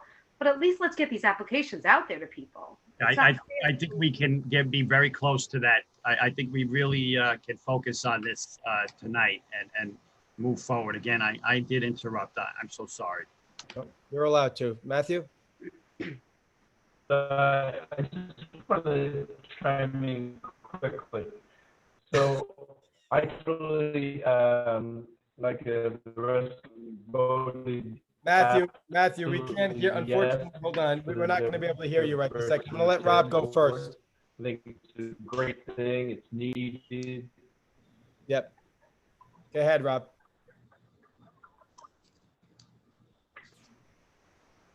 Yeah, just Meredith, and I'm not trying to be combatant or debate whatsoever, but that the motion was made to adopt the task force, okay, and the motion was made, okay, it was seconded, and then Alex asked if there was discussion, and I raised my hand and I said, yes, let's do it right. I was here for all of the adoptions of all of these committees, and it was always a mission statement, a charge, and direction, and so on and so forth that was put together so the community understood what the committee was. And if you go back and listen to the audio, it's exactly what was said. Okay. And Alex said, does anybody have any issues with that? And nobody said no. So what kind of delayed this whole thing is that we were kind of waiting for administration to come back with, all right, look, this is what the committee should be. It should be X number of people. It should be made up of this, this, and this. It should be, it should meet and address these particular goals and these certain things. It was addressed. I mean, it was mentioned that night at the meeting. I raised my hand and I said exactly that let's have a mission, a set of goals, what we plan to accomplish with this committee. Okay. And that's what the holdup was. It wasn't to adopt the plan that was presented to us. Okay. A couple of weeks earlier, it was an adoption of the committee. Okay. And when questions came up about it, because I raised my hand, if you go back and listen to it, that was what was asked, is that we put this together and we do it right. And this is how the committees were established years ago, back in 2006 or 2007, was that there was a charge, okay, and set of goals and a number of people. I don't know if you're aware of this, the Budget Advisory Committee actually had term limits, okay? There was actually certain things within that Budget Advisory Committee, what the size of the group was going to be, what the makeup of the group was going to be. It was going to be cross-section of the committees. And in those particular years, we actually established many committees. The Audit Committee was started that year. There was a Construction Committee because we were doing capital projects. And because we were establishing so many committees in one shot, 2 board members took on this committee and 2 board members took on that committee. And what happened was as applications came in, they were asked to submit resumes, okay, for certain committees to see what their expertise was. And so, for example, the Audit Committee, we had people who had worked for the IRS. We had people who were professional auditors and professional accountants. And we actually picked a group of people based upon their resume. And that particular night, that's exactly, I didn't ask for resumes, but I said, listen, let's at least have administration come back to us with a charge that all board members could discuss, and we could put this committee forward and start getting the applications. It was. I don't want you to think that there was no discussion. No, I know, go ahead and run with it. I would suggest that maybe, take a look at listen to the audio, and unless I got it wrong, I pretty much remember it that way. Matthew and then Meredith. I'm just going to, because he was already talking. Yeah, I'm sorry about I'm having some technical difficulties. You You can hear me now? Good, thanks. I have to get better internet at home. I think I have to. So anyway, so I was saying, I am 100% for the diversity task force. I think I was a little confused. I thought we were initially voting yes to form the task force. I just didn't know I thought we had to get, and I didn't think it was like a board directed task force. I thought it was more of a school district task force where, the administration and teachers would have, some direction that they would charge the task force with. So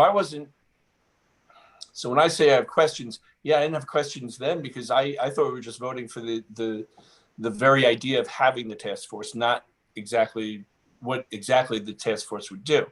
And then also, just a side note, I haven't heard anything as far as, and maybe Sarah can answer this or somebody. So is the task force going to have anything to do with attempting to diversify our candidates for teachers? Because I did see some emails regarding the fact that our staff is, shall we say, not diverse? Not as diverse as we would like. Yeah, I think I'll jump in on this really, and if anyone wants to follow up, but the task. Just when you're done. I'm sorry, Chris. When you're done, I have one more thing. Sure. We would look at anything that impacts our community and try to get better at certain things. So, for example, there's a great deal of research around students and their learning, and that they learn from diverse populations. When you have diverse populations, you want your staff to reflect the kids in the seats, so to speak. So that is something that they could take a look at and recommend. It could be professional development around that for administrators, and making sure there could be recommendations around how we might reach out to more diverse staff and more diverse staff populations. So there could be recommendations around that. There could be recommendations around professional development for staff. Could be around libraries that we purchase, a great many areas. And that could be something, again, that would not dictate, to us, you have to hire people like this, or you have to hire people like that, or you have to go through this process or that process. But again, recommendations and enlightening people who, as Rob mentioned, let's get some really great people on this committee that are learned in this area and can help us. And that'd be something that I'd be looking forward to do. And you had something else you said, Matthew? Yeah, I mean, of course, we're not just going to hire people because they're this or that. Obviously, you're going to hire qualified people. And it would absolutely be beneficial for students to have staff, people in authority that look like them. But also, it would be good for, kids to have teachers that are not like them, that don't look like them, of minority. And that's important. So I think I think it's such a big, important task force. I would want the school district involved, not just the volunteers. And then, of course, then there's the special ed piece that I know Sarah's talked about that. So I know that's part of it. So I think that's important. Just want to make it clear that I definitely support the task force and the direction that it wants to go. That's all. I can just jump in 1 second too, because I think, Mr. Bauman, what you brought up, I think also these types of task force committees, whatever you want to call them, also allow the district to showcase things that we do already have in place or practices that we have. I wouldn't want anybody to think that any task force or committee that we have is because we don't have items or things going on in place. So for example, Ms. Capel-Eden can speak to it, but every year we go to diversity career fairs to look for all sorts of potential, whether it's a teacher with special needs or somebody from a different ethnic background. So these are things that we're engaged in, but our committees and our task force would be something that we just more ideas, other avenues, as you said, Mr. Scavo, if we have community members that are involved in different things in their own professional life, that they can bring some new ideas to the table that maybe we haven't thought of. But it's kind of marrying what we're doing with what are some new ideas that could bring greater success to that place here in Sachem. Yeah, I certainly don't think it's a Sachem problem. I really don't. And I'm No. sure, yeah, I'm sure Sachem does, what every other district does. But, my district it's just, we're in the same boat. So I think it's good that we're talking about it. Yeah, A absolutely. great many districts do have this concern. And I mentioned something to Erin the other day, I'm like, oh, I know about curriculum. So I was mentioning these diversity packs that we can buy for classroom libraries. And she saved me the eye roll, but she's already all over this. Our district is all over this, and they've started that process already. So really happy to, again, report that that's something that we do have in place and we'll continue to get better at. Meredith and then Jim, please. So, yes, we agreed on the task force, and I know things were done a certain way. That doesn't necessarily mean that that's how we have to do them because it's how we once did them. I believe that there is an application that would be available to anyone that wants to be on any of our committees, and then we do get board approval. So could we right now vote on how many people should be in it? Because I don't want to hold it up any longer. I mean, if there's this much red tape involved in creating a diversity task force, it's a task force so that community members can feel that their voices are being heard. And if we just continue to ping pong back and forth, we're going to get nowhere, and these community members are not being heard. So let's figure it out here and now, hammer it out, how many people, and get those applications out to people. I don't understand why we're holding it up. Meredith, I'm going to interject just for a second, because I think I agree with you with 95% of the things, but I don't consider a board discussion and questions red tape and ping pong. I don't think anyone has asked a question that's been inappropriate or out of line. I really don't. And we've already voted on this 9-0. So it's not like something that we've said that we don't want, but there was just points of clarity that people wanted to clear up so that they're comfortable moving forward and saying, hey, you guys have a diversity task force at Sachem. How did you do it? What did you do? And, maybe we should do it over here. And there's questions about it. And so we said, okay, that was a great question brought up by Rob. Do you know how many people? Because that is a great question, because I look at it, I've always been on the PTAs and everything where you're pulling teeth to get volunteers. You might end up having more people than you can handle on this. So let's put a number on it right now. We'll vote on a number. We'll come up with a number of community members. I believe we've already established that 2 board members would be appropriate. Administration is always appropriate. And then we would want principals and teachers involved, but we need to start getting it in the works. We need to decide that. Would you be comfortable with the recommendation? Sure, Chris. So I do not want this to if you get too large, it becomes ineffective. And then people are just talking to the wind and nothing happens. So I would love to keep it under 30 people, around 25 people, I think. And I'd be very interested in having, I know we have staff eager to be on it. And we would look to have, Erin, you and I talked about this a little bit. I think we could have 18 to 20 staff on there, and then therefore start out with 5 community members. If we could get 5 community members, I think we can. How do we feel about absolutely. that? Yes. We've obviously gotten some emails of interest in just telling them to look towards the application. We had quite a number of staff apply. So that's a good problem, but it really does need to be maintained. So that we can have real conversation when there's too many, and we've all spoken about it. When committees are too large, no matter how good you think you're doing, people feel like they're left out. So those ideas, that idea of the rolling committee, I'm here this week, but I'm not back for another month. Yeah, that doesn't work either. That we need to focus our work, I think. And that's why I'd like it to be a number around 25 with 20 staff members and 5 community members. If we find that that's not going to work for us, let's be flexible in the year of being flexible. Does anyone have any issues with those numbers that Chris said? So it would be 2 board members, 15 to 20 staff members? Right. And about 5 community members.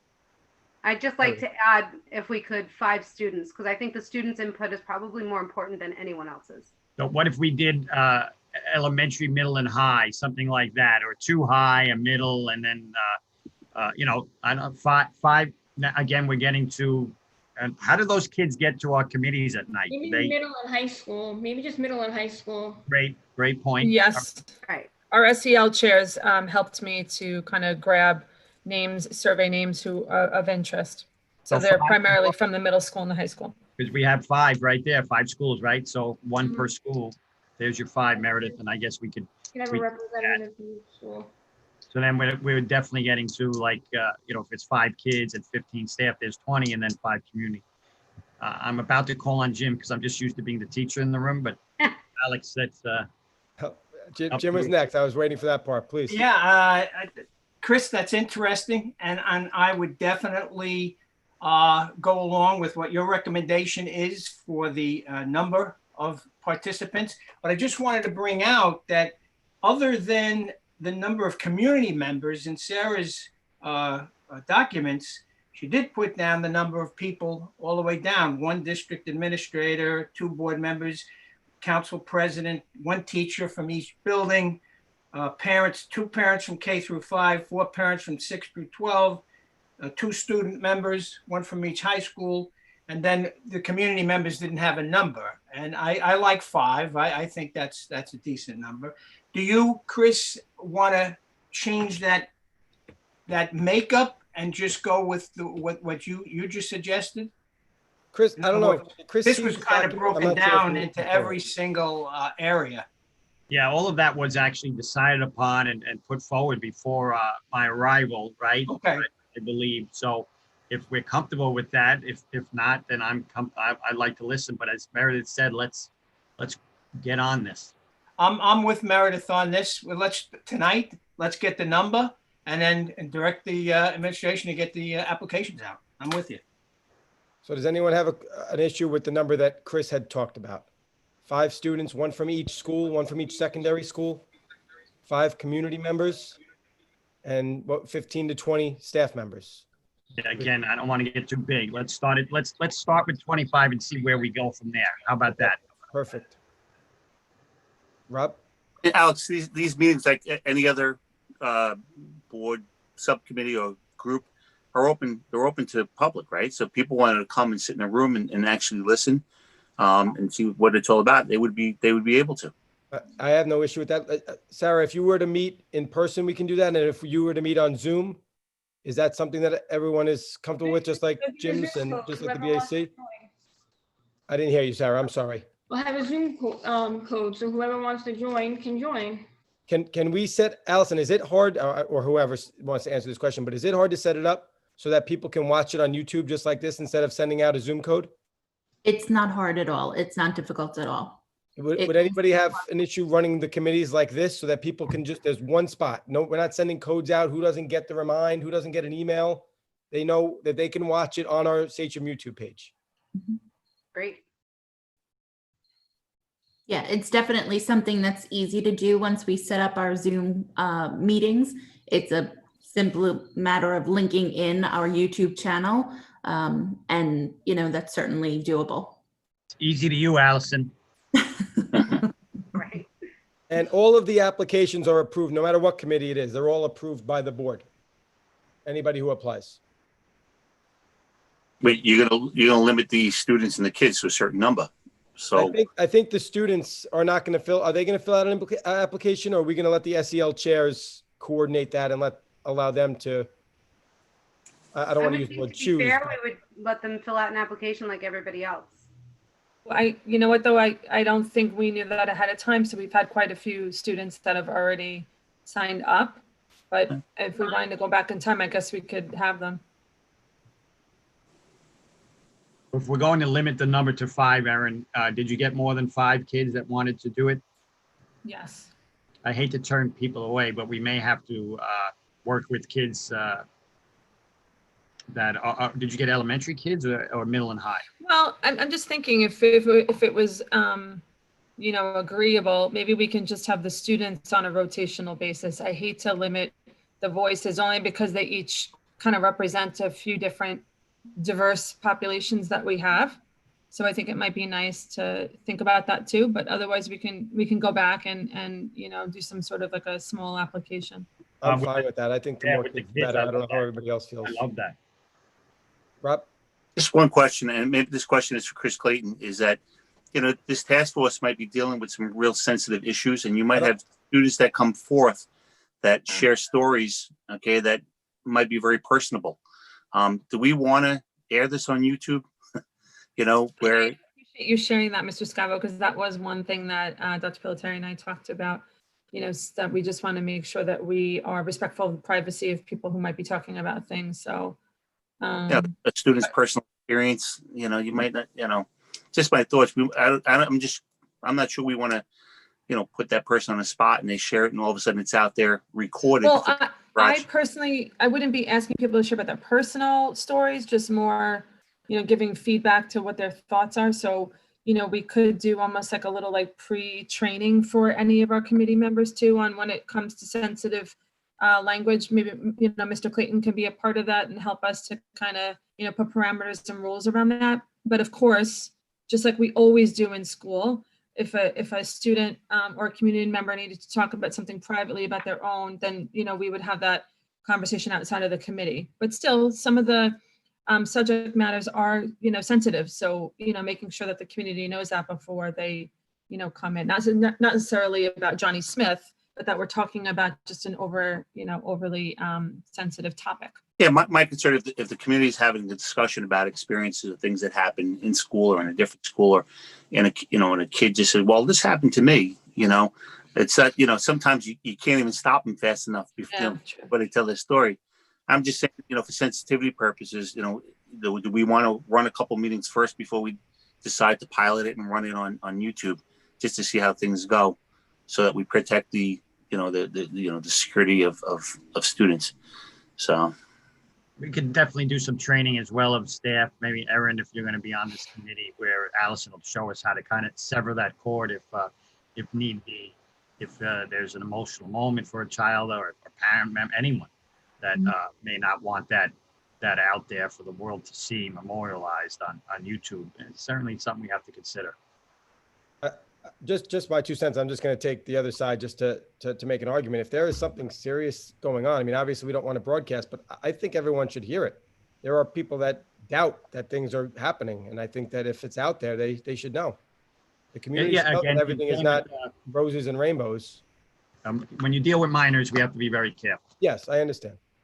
We can also just go thinking about it a little bit. We can also have the meeting recorded and set as a private stream at the moment. And then if, everyone decides that everything is okay and is safe to be out there to the public for viewing, we can then set that as a setting at that time to release it out. That's interesting because they're not going to partake in the conversation anyway, the viewers. So Right. They don't necessarily have to see it live. Right. They're comfortable with that. Yeah, that's fine. Yeah, before we close it up, Chris, can you recap now where we're at so we can vote on this and move forward, or direct you guys to get it out? I'm sorry, you have the charge written out in front of you.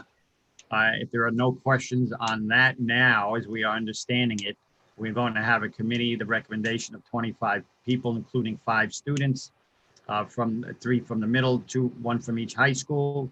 We're going to have a total of 15 staff members, including teachers and administrators and someone from central district office, which would be Erin. We're going to have 2 board members, and I'm going to ask for 5 community members to join us, and we'll put an application out on that. And depending on the number of people that apply, we will make recommendations to folks that to join us. Okay, and the final thing would be what Allison just said, because I do think that's a smart way to go, that for community participation, we would tape it and then it would be available for them to see it. And this way we're protecting any kids that may say something. Sure. Just suggested to me that we could make a podcast as well. Laura just said to me, hey, maybe make a podcast, and that could be put out for people to listen to. I would be thrilled to do a podcast. I wanted to try one for Curriculum Council, so it could be our first baby, our first try at it. Very exciting. Meredith? So now that we've put it all in place, we have a deadline that these applications will go live? If we're ready, we'll get it out tomorrow. Erin, can we turn that around tomorrow? Absolutely. We're all set. Allison and I already worked on that. So you had the language in front of you. As long as nobody objects to any of the language, we're all set, right, Allison? Yeah, absolutely. We can have syntax posted on our website as long as everyone's good with it. We can have it up there tomorrow. Great. And then also, as Erin was saying, that you already have a lot of students that want to be involved. Maybe we could do some type of a spin-off of a diversity task force type club per school. So if we have, 15 kids from each school that wants to be involved, maybe we kind of have their school be one, I hate to use the word cohort, but be one cohort, because we want to have one from each school, all 5 of our schools. Maybe that would be a way to still have every child involved, but not have too many people on the committee. So let's mention that, Erin, if you don't mind, at our next administrators meeting. I think that's a great idea. Sarah, you're waving, or you're saying? Yeah, no, many schools already have their own diversity clubs. Say that again, I'm sorry. Schools or secondary schools already have their own diversity clubs. Excellent. Yeah, and peer ed actually deals a lot with it as well. So there are a lot of spinoffs of that. There's another example, something I'm learning. Thank you. Anyone have any other questions about the diversity task force? The next thing we're talking about is desk guards. Did anybody want to start with that topic? I guess Sure. I'll keep going. Sorry. So we were waiting for clarification that if we did desk guards, because I believe that this is what Mass Peak was looking to do right now. If we did desk guards, then we could get our children closer together and bring everybody back. I believe that is something that we should all be looking to do if we're allowed to do it. But if we're going to do, if it's still going to be mandated that you spend all this money on desk guards and these kids still have to be 6 feet away, then I think it's kind of a silly thing. If I could jump in, I actually have a desk card here that John got me, Mr.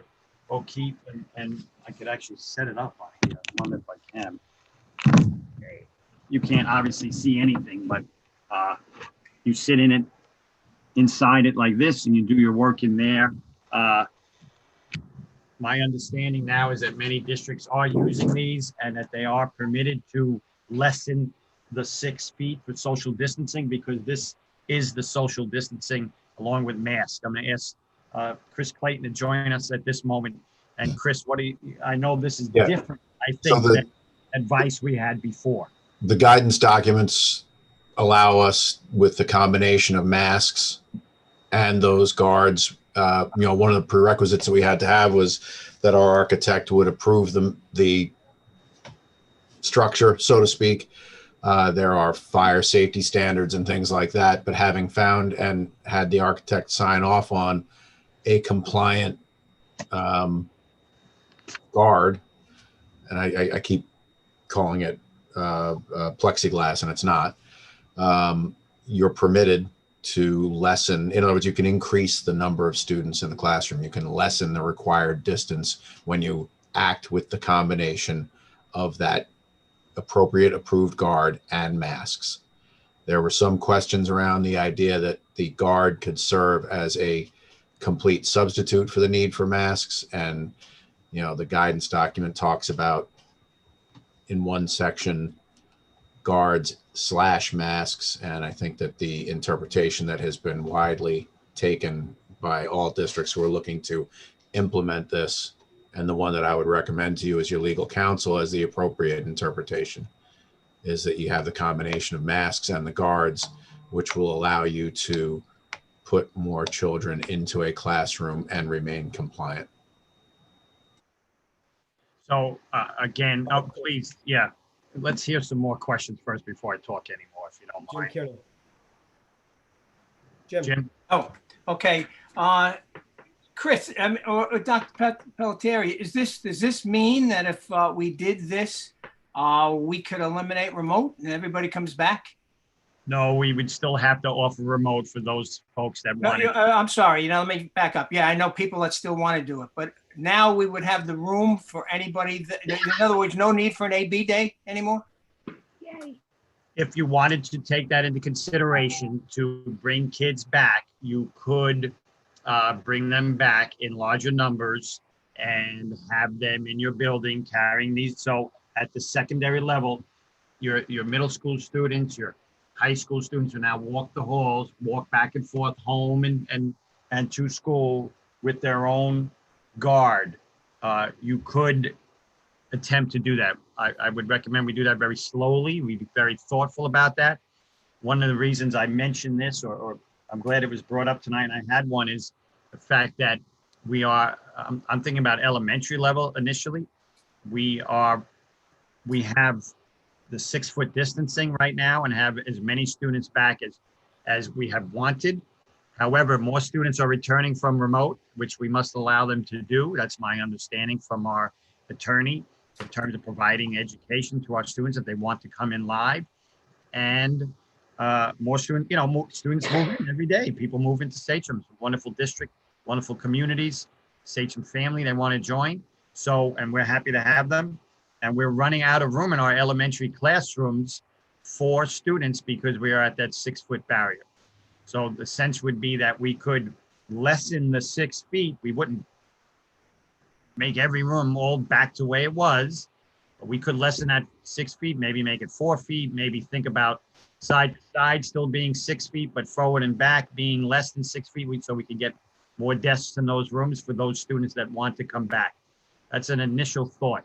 Could we think about middle school and high school? We could. There's an expense to these, obviously. If you buy 5,000 or more, John can correct me, but I believe if you buy 5,000 or more, they're $23 each.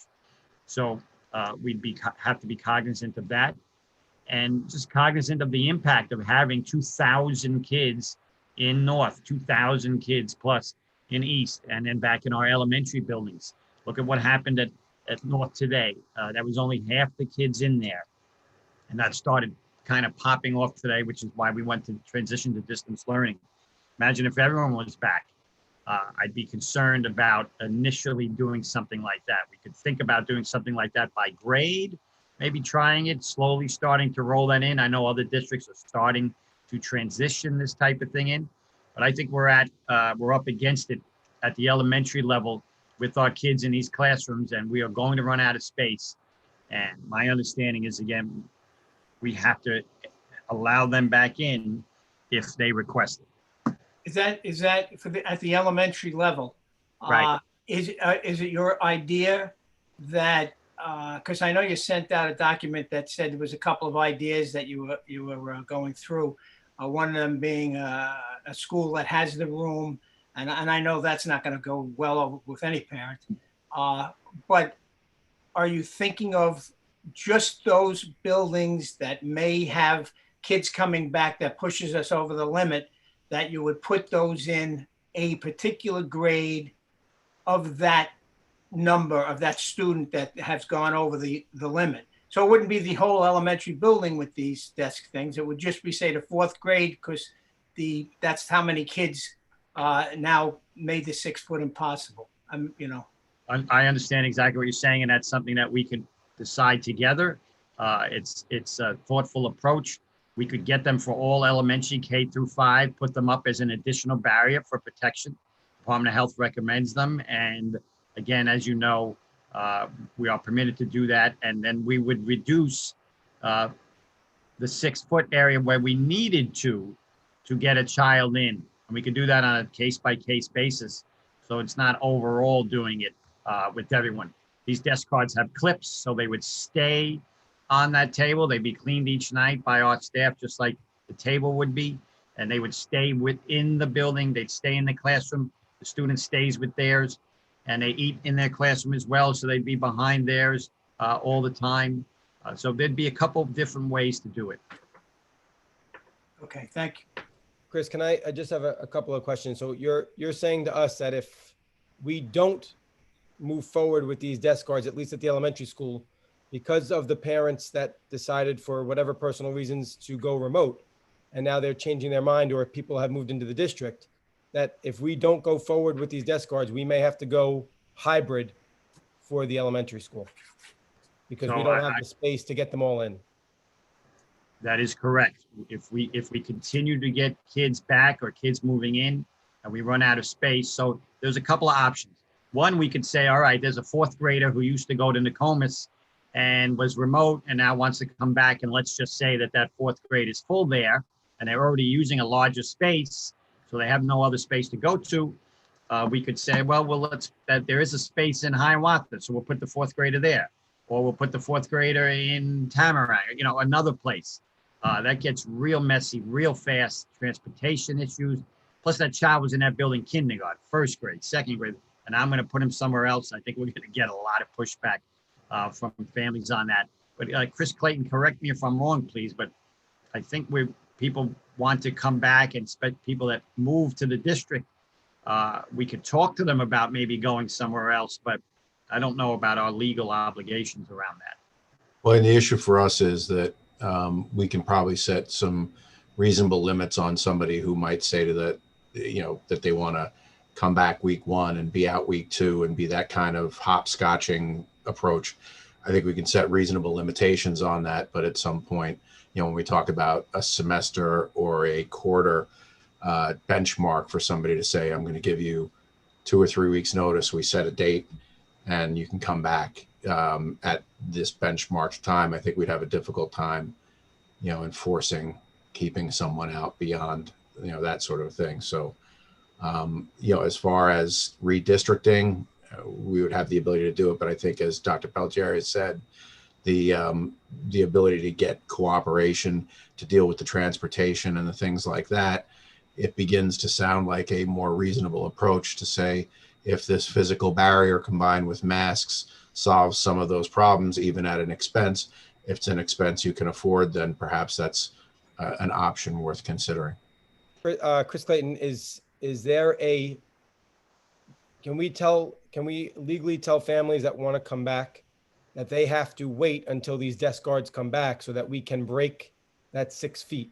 They have to wait for them to be made and delivered to us, and then they can come back so that we have the space to bring them back. Look, there's no precedent. There's no court decision. This is sort of advice that I'd prefer to give you in exec session, frankly, because it implicates the potential for litigation on an issue.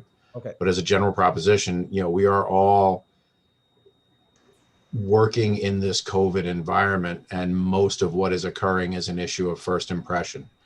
And we work off of the executive orders, the regulations that are promulgated by the Department of Health, the CDC, the State Education Department, and the guidance documents that they give us.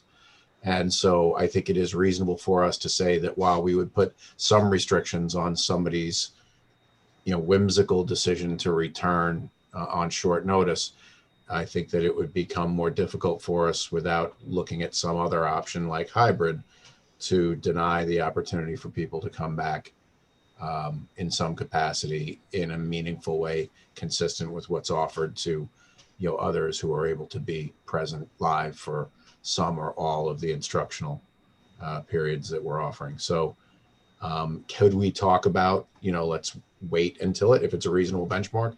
I think you could. Okay. Thank you, Chris. Jim, Laura, then Meredith, please. Chris, is there any downside to these? Not just health-wise, but the students being able to hear or anything? I mean, I'm sure you've reached out to other districts that may have put Jim, them you're in. directing that to the superintendent, right? Not to me? Yes. Yeah, I'm sorry. Yes, Chris Peltier. Yes. Yeah. I have spoken with others. It's obviously, the whole thing is not ideal.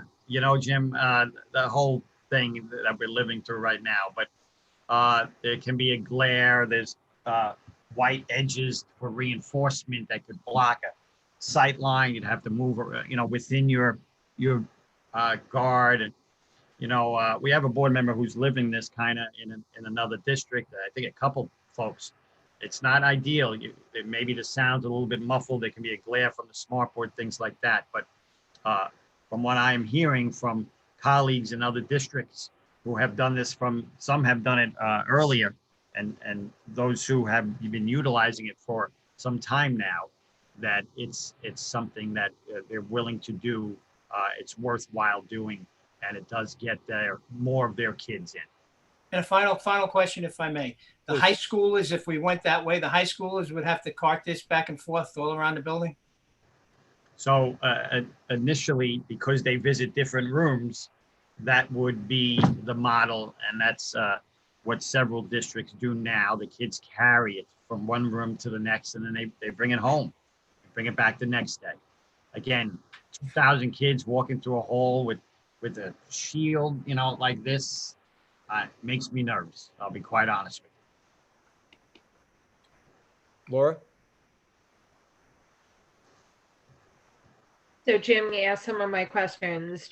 I've heard complaints from parents in other districts that the sound is muffled, that the kids can't see, that, it didn't work out the way that they thought it would be. So I just wanted to make sure before we made an investment that we are fully aware of all the up and downsides, how much it's going to cost us, and if it actually does work. We could do something on a very small scale in a place where we have an immediate need and take a look at it, and then come back and have an honest conversation. Okay, no, I just want to, for our staff and students, if we invest a lot of money and buy a lot at once and then find it doesn't really work for what we need it for, I just would hate to see us in that situation. Yeah, I know people have used them for the first month of the year, and I don't know of a district that's getting rid of them. There may be some folks that want to, but again, an unnecessary evil almost. Okay, thank you. Meredith, Bill, and then Sarah. So a couple questions. What is the exact availability on them? I know everything in the world is backordered right now, so. John, do you have information on that, please? They seem to be readily available. I don't think there's a long delay. Okay, great. And the other thing is, do we currently have an exact number on elementary that we are already in trouble where we've moved them to larger areas and we're now busting at the seams, and then where we have the potential to have that happen again? Like the way I would personally love to see it roll out is we do it for all of sixth grade across the board, because as you know, I'm very concerned with these sixth graders all being left to their own devices every other day.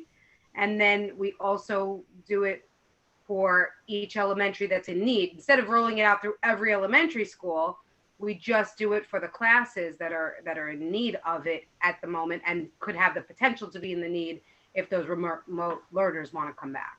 I'm going to ask Mrs. Trombetta, who I see leaning forward here. I think she has some information for us. Yes, we do have a good indication of what buildings in particular have no room left, and we are maxing out on many of the grade levels throughout the district.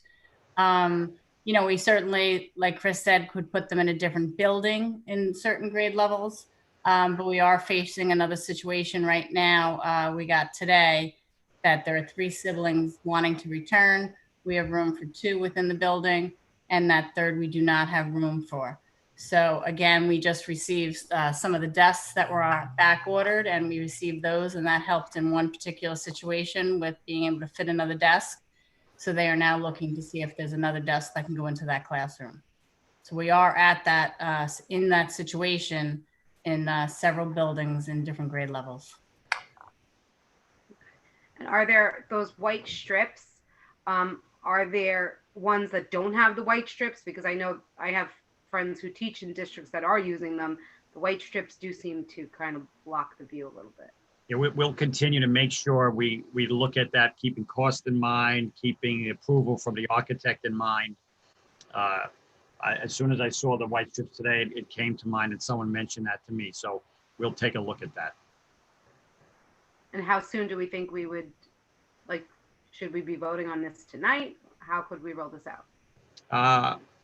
I think that we have a board meeting exactly a week from tonight, and that might be an opportunity to do that. It would give us some time to get some feedback from staff and the community and make a decision, perhaps vote on it next week, unless we were at that point, we were all comfortable in doing something now. But I think there's other board members that maybe want to give some feedback. It might help guide us. It's Bill, Sarah, and then Jim, please. A couple of different things. And Chris Clayton, perhaps you can answer this just for clarity's sake, as always. You know, a few weeks back, as everybody knows, I wanted to get every kid that wanted to be back in school and whose parents was willing to send them to school. I wanted them back if we could do it. 8 of the board members were in agreement to do this. We talked about these shields, and the decision was ultimately that, talking to Chris Clayton now, that we would not be on firm legal ground trying to reduce the distance of desks down and do that. But tonight we're being told, yes, you could do this. Chris, is that correct? Masks and shields, Bill, would permit you to do that. But 4 weeks ago, Chris, that was not the case. So what changed?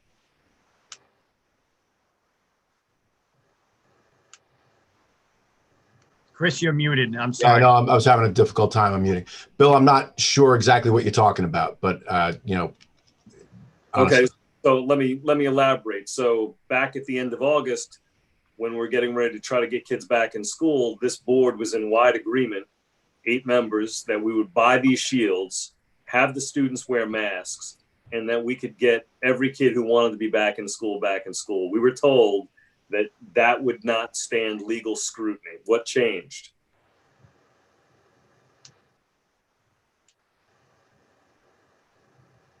You're muted, Chris. You hearing me now? Yes. Okay, sorry. I don't think you had architect approval for your shields at that point. I may be wrong, but I think that might have been the conversation we were having. I'm going to be perfectly frank with you, Bill. I don't recall exactly what conversation you're referring to, but I know there was a point where you did not have architect's approval for the devices that you're now approved to utilize. And I believe that you had Grillo look at those items, identify them as usable, identify them as compliant. And that's something I do not believe you had until, I mean, perhaps John can help me in terms of the timing of that. I don't think you had that until last week. Yeah, we just recently were given information. Grillo did review them and approve them as per state guideline in terms of flammability, whatever it is that he needed to approve them for. But a few weeks ago, he didn't think that we'd be able to use them. I assume it went through Grillo. John, O'Keefe, you would know probably better. You would remember what happened here. I think there was some concern between the definition of the word barrier. Okay. Whether that shield met the legal criteria of the word barrier. Right. But now all of a sudden, once again, the ground has moved beneath us and we're being told we can use these shields. So I'm just a little bit skeptical that we'll go out and buy the shields now at this point and be told that that won't suffice to reduce the distance down. I'm dubious about that. So I would be concerned that we absolutely are 100% firm on this, that we can do it, or else we're going to be in a real tough spot because we're not going to be able to get more kids back in. That being said, I'm perfectly fine with buying the shields if we can get more kids back in school in the elementary buildings where we seem to be maxing out from what you're telling me. I don't have a particular problem with that. And of course, I would be more than willing to buy shields at some later date to get every kid back in school if we could do that. I think it's unfortunate that all of a sudden something we discussed 4 weeks ago that really frustrated many, many parents in this community who wanted their kids back in school. Suddenly what was not permissible is permissible now. That's terribly unfortunate. As far as the shields go, as most of you know, I work in a place where we utilize those shields. So I can tell you from firsthand experience, as Dr. Peltieri inferred, that the shields create a terrible glare for students. It's very frustrating. It makes it incredibly difficult to hear students. The masks alone, as all of you know, do that.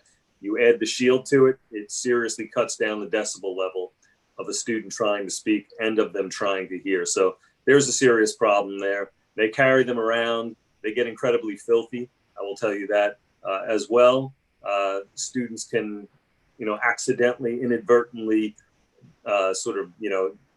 jab somebody with the corner of their shield as they're walking around, which is a concern. But all of those concerns, I think, are outweighed by the fact that we want to get kids back into school.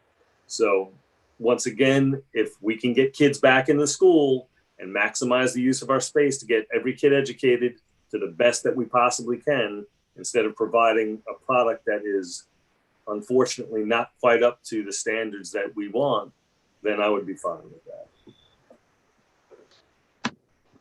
So I'll make sure I double back with Chris to get clarification. I think it's pretty clear right now, but we'll make sure that we are on solid ground. Yeah, I'm not doubting for a second that the guidance would permit you to use masks and barriers as being a solid choice. Whether or not, to your point, Bill, in an ever shifting environment, we might go out and make that investment and then have, you know, a change in the protocol in response to some uptick in the numbers or something like that. None of us can read the tea leaves, but you know, I'm confident in telling you that the combination of masks and barriers will permit you to reduce the required distance between desks in your classroom. Thank you. And Sarah? now we have the approval for those things that Dr. Pelletieri has shown you as being an approved barrier from your architect. Sarah? Okay, so it negates the 6 feet if you're wearing a mask, right? The shields. But what about lunch? What about what? Lunch. Yes, so at the elementary level, you would it would be affixed to their desk, so they would eat lunch within there. It would stay there. It'd be cleaned each day, so one get that would alleviate one of those concerns that Bill just mentioned in terms of just cleaning them. At the if we were to, that doesn't really answer my question. So we can make the desks closer together with the shields if they're still wearing a mask. But at lunchtime, they're not wearing a mask. So would they still be able to enter 6 feet? okay, I'm sorry. Now I get what you're saying. Yes. So they're allowed to remove their mask during lunch, and they are maintaining a 6-foot distance now.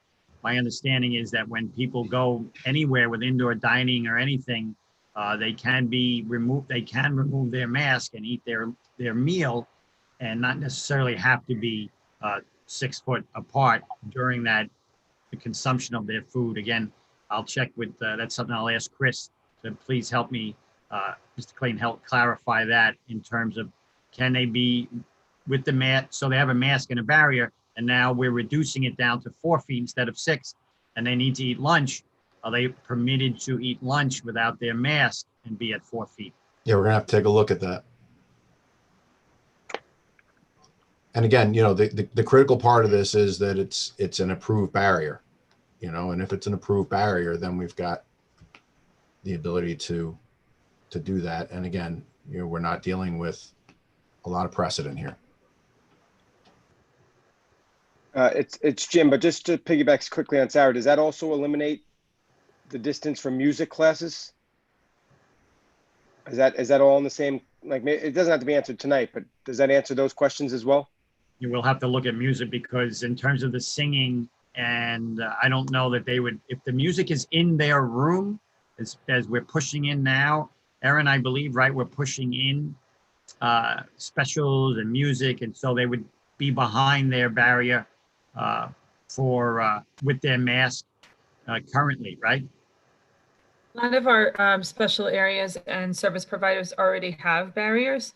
Mr. O'Keefe made sure that any of the staff members who had asked, plus we also bought them face shields on top of that as well. So this is more for, you know, just general larger numbers for our students. Okay. Jim, I'm sorry, Jim and then Laura.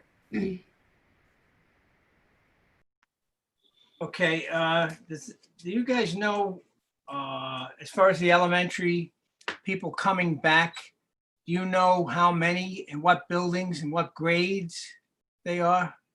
So each day, but often every few days, we get more requests for people to come back, or people who have simply moved and need to register in the building. So I can't give you on a given day how many will be tomorrow, for example, or Friday. But as Patty said, she got 3 today, and that really put us over in one building. And then tomorrow we could get 3 in another building that we're okay because we have the room. It's just, it depends on the numbers of that day, but it's really up against it at this time. Yeah, my point is, instead of buying, you know, gazillion shields, and then like somebody said, have the rules change again, and then we're stuck with all these things.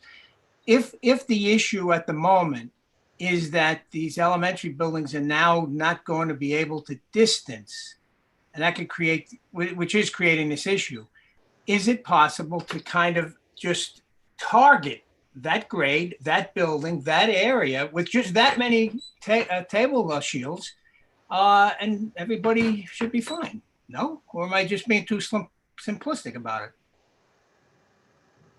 I don't think you're being simplistic at all. It could be an approach that we adopt, that this building needs that many, and that's how many they're going to get. And building needs that many, that's how many they're going to get. And in terms of those classes and those sections where we need them, we could target. Right, because elementary out of they don't travel. So the classroom is the classroom. They eat there, they're all together. So it's pretty easy to do what I just suggested. Yeah. Easier. Thank you. Jim Kinnon, I agree with you. They said 5,000 would get us at $23 a piece or so. What would it be if I agree with Jim, but what would it be if we paid for them that way?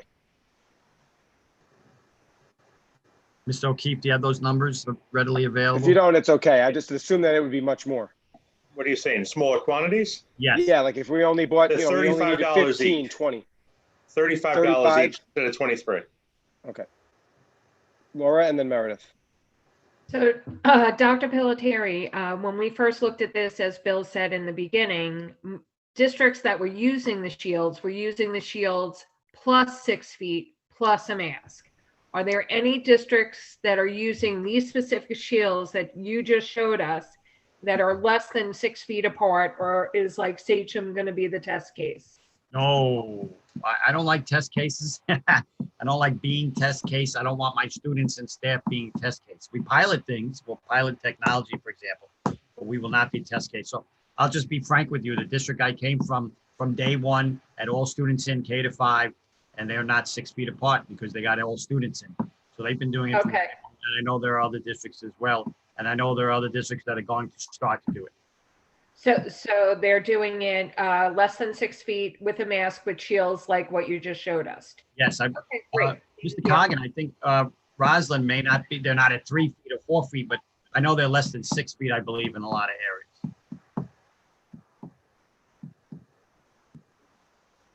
It's supposed to be 6 feet. Okay. I measured every desk, but it's 6 feet. Okay, so they're trying to stay within that parameter. I know again in Rockville Center and other areas that it is closer. Meredith and then Rob.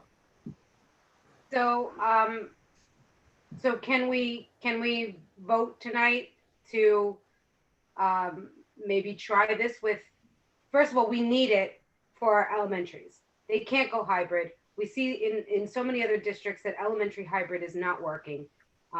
And they have live instruction and they have very specified times that these kids are in. And there's other districts where this hybrid K to 5 is not working. So I think, I can't speak for everybody, but I know that we need to do this for the elementary schools that are at capacity or about to exceed capacity without them. And yes, I would be interested in doing it in a class by class.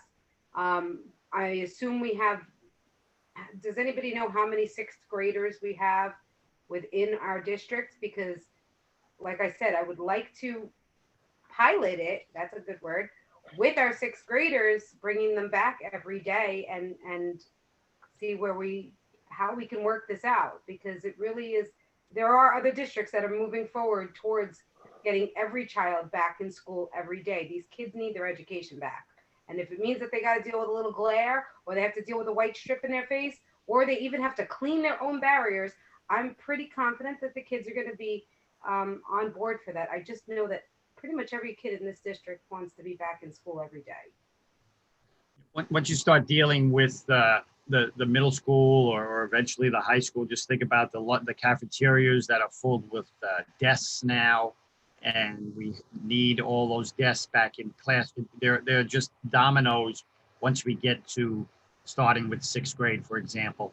That is where, if we were going to do it, I would recommend that's where we'd start, but I would actually say, I think we try this on a small scale at the elementary level, see that it's working for us, see that we are meeting the guidelines, and then perhaps move towards some type of pilot, as you just said, with sixth grade. If we can pull it off again, just thinking of numbers of kids in phys ed, spacing, the lunchrooms, the cafeterias, and how we're utilizing those things.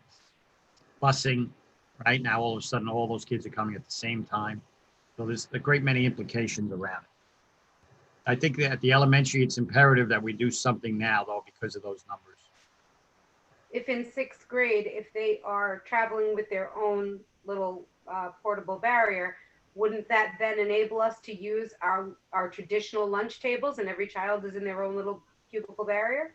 If there is a sixth grade lunchroom, if they share that lunchroom with other grades, then you don't want those desks, those older tables. That would be a concern. We'd have to map that out. Yeah, and remember also, it's the complication for lunch is an approved barrier and a mask is the necessary combination for the reduction of the distance. And now you're demasking in a lunchroom. So I'm not sure that it would have to work that out, look at it, consider it. But the key is just having an approved barrier and a mask. Rob? Because I know several months ago when committees were meeting about this whole plan to reentry, to reenter, our students back into school. Many of us lost a lot of, we had a lot of sleepless nights, trying to figure out how we were able to get the maximum number of kids back safely. And, I know that, I can speak that I reached out to a couple of elected officials and said, look, the way I interpret, the guidelines is that, a mask, you had to be, 6 feet. And if you provided a barrier, you can actually be less than 6 feet. And when I reached out to Doug Smith to call the governor's office, he came back and said, no, it's 6 feet and the barrier. You can't reduce it.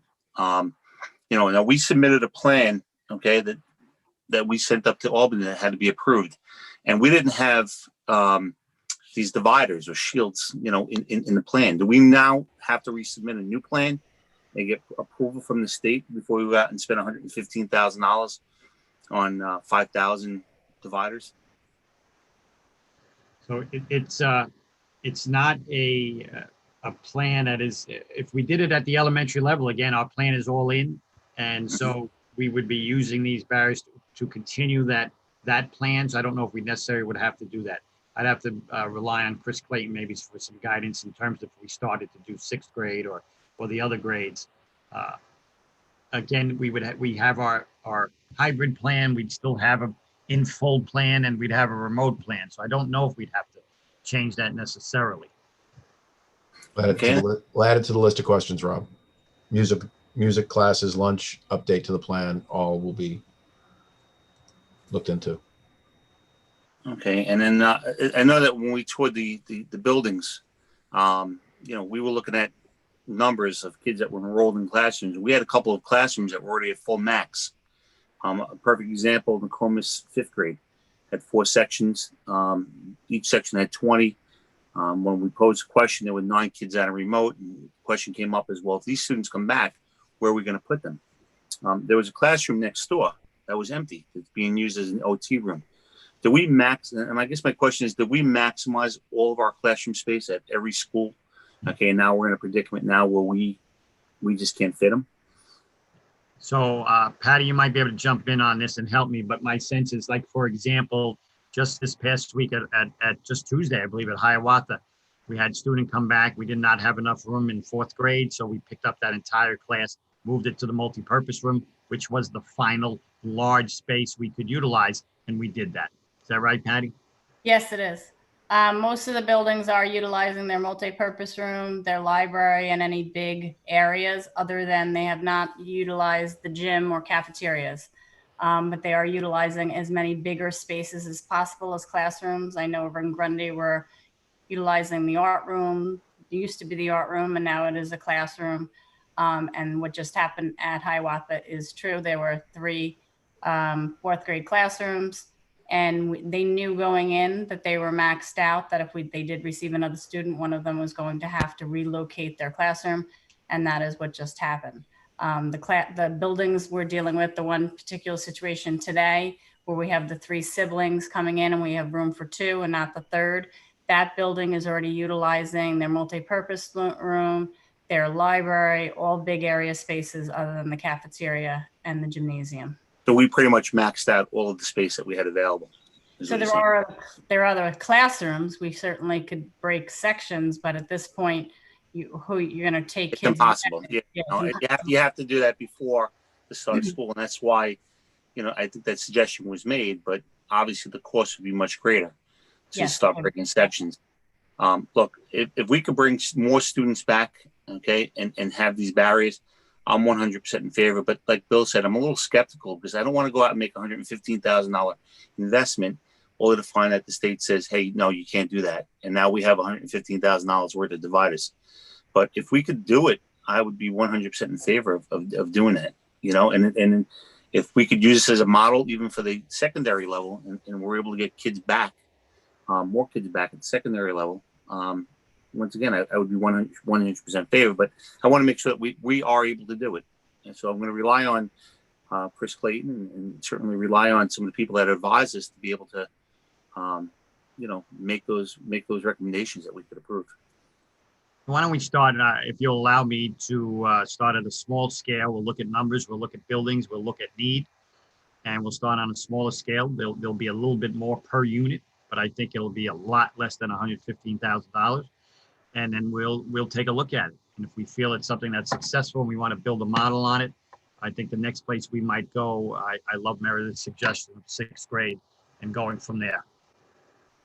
So does anyone have any issue with Chris or the district buying enough so that the elementary stays in full time and we're not even going close to going hybrid and we don't have to move a student to a different building?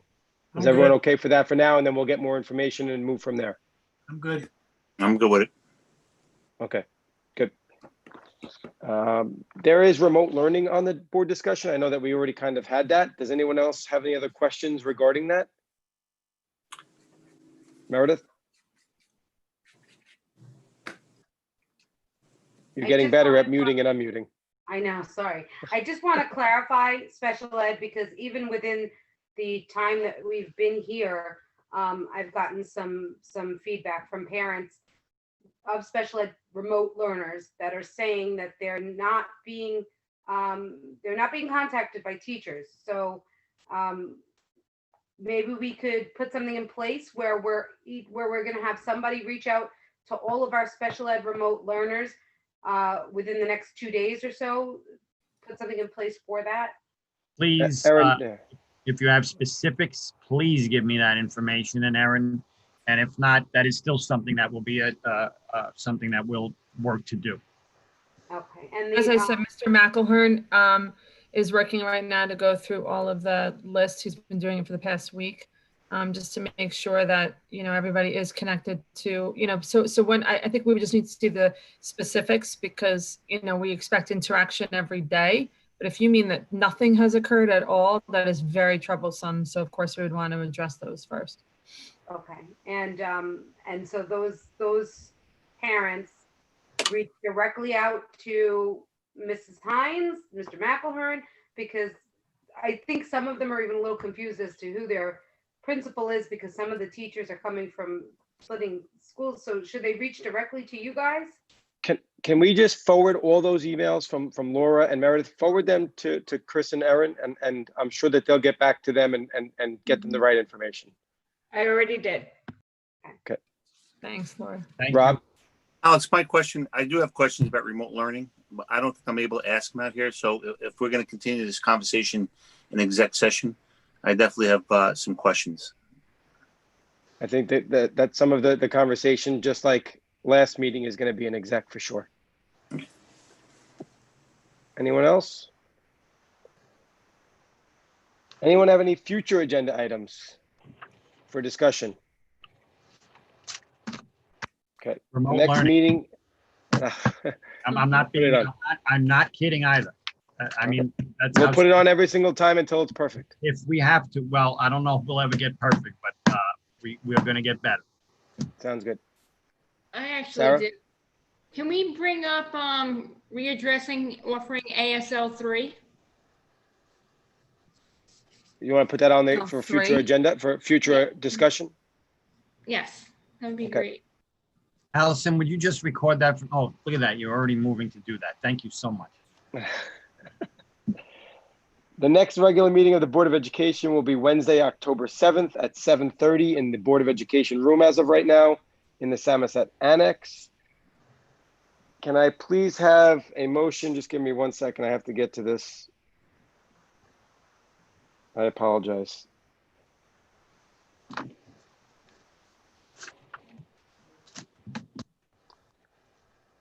One second, I'm sorry.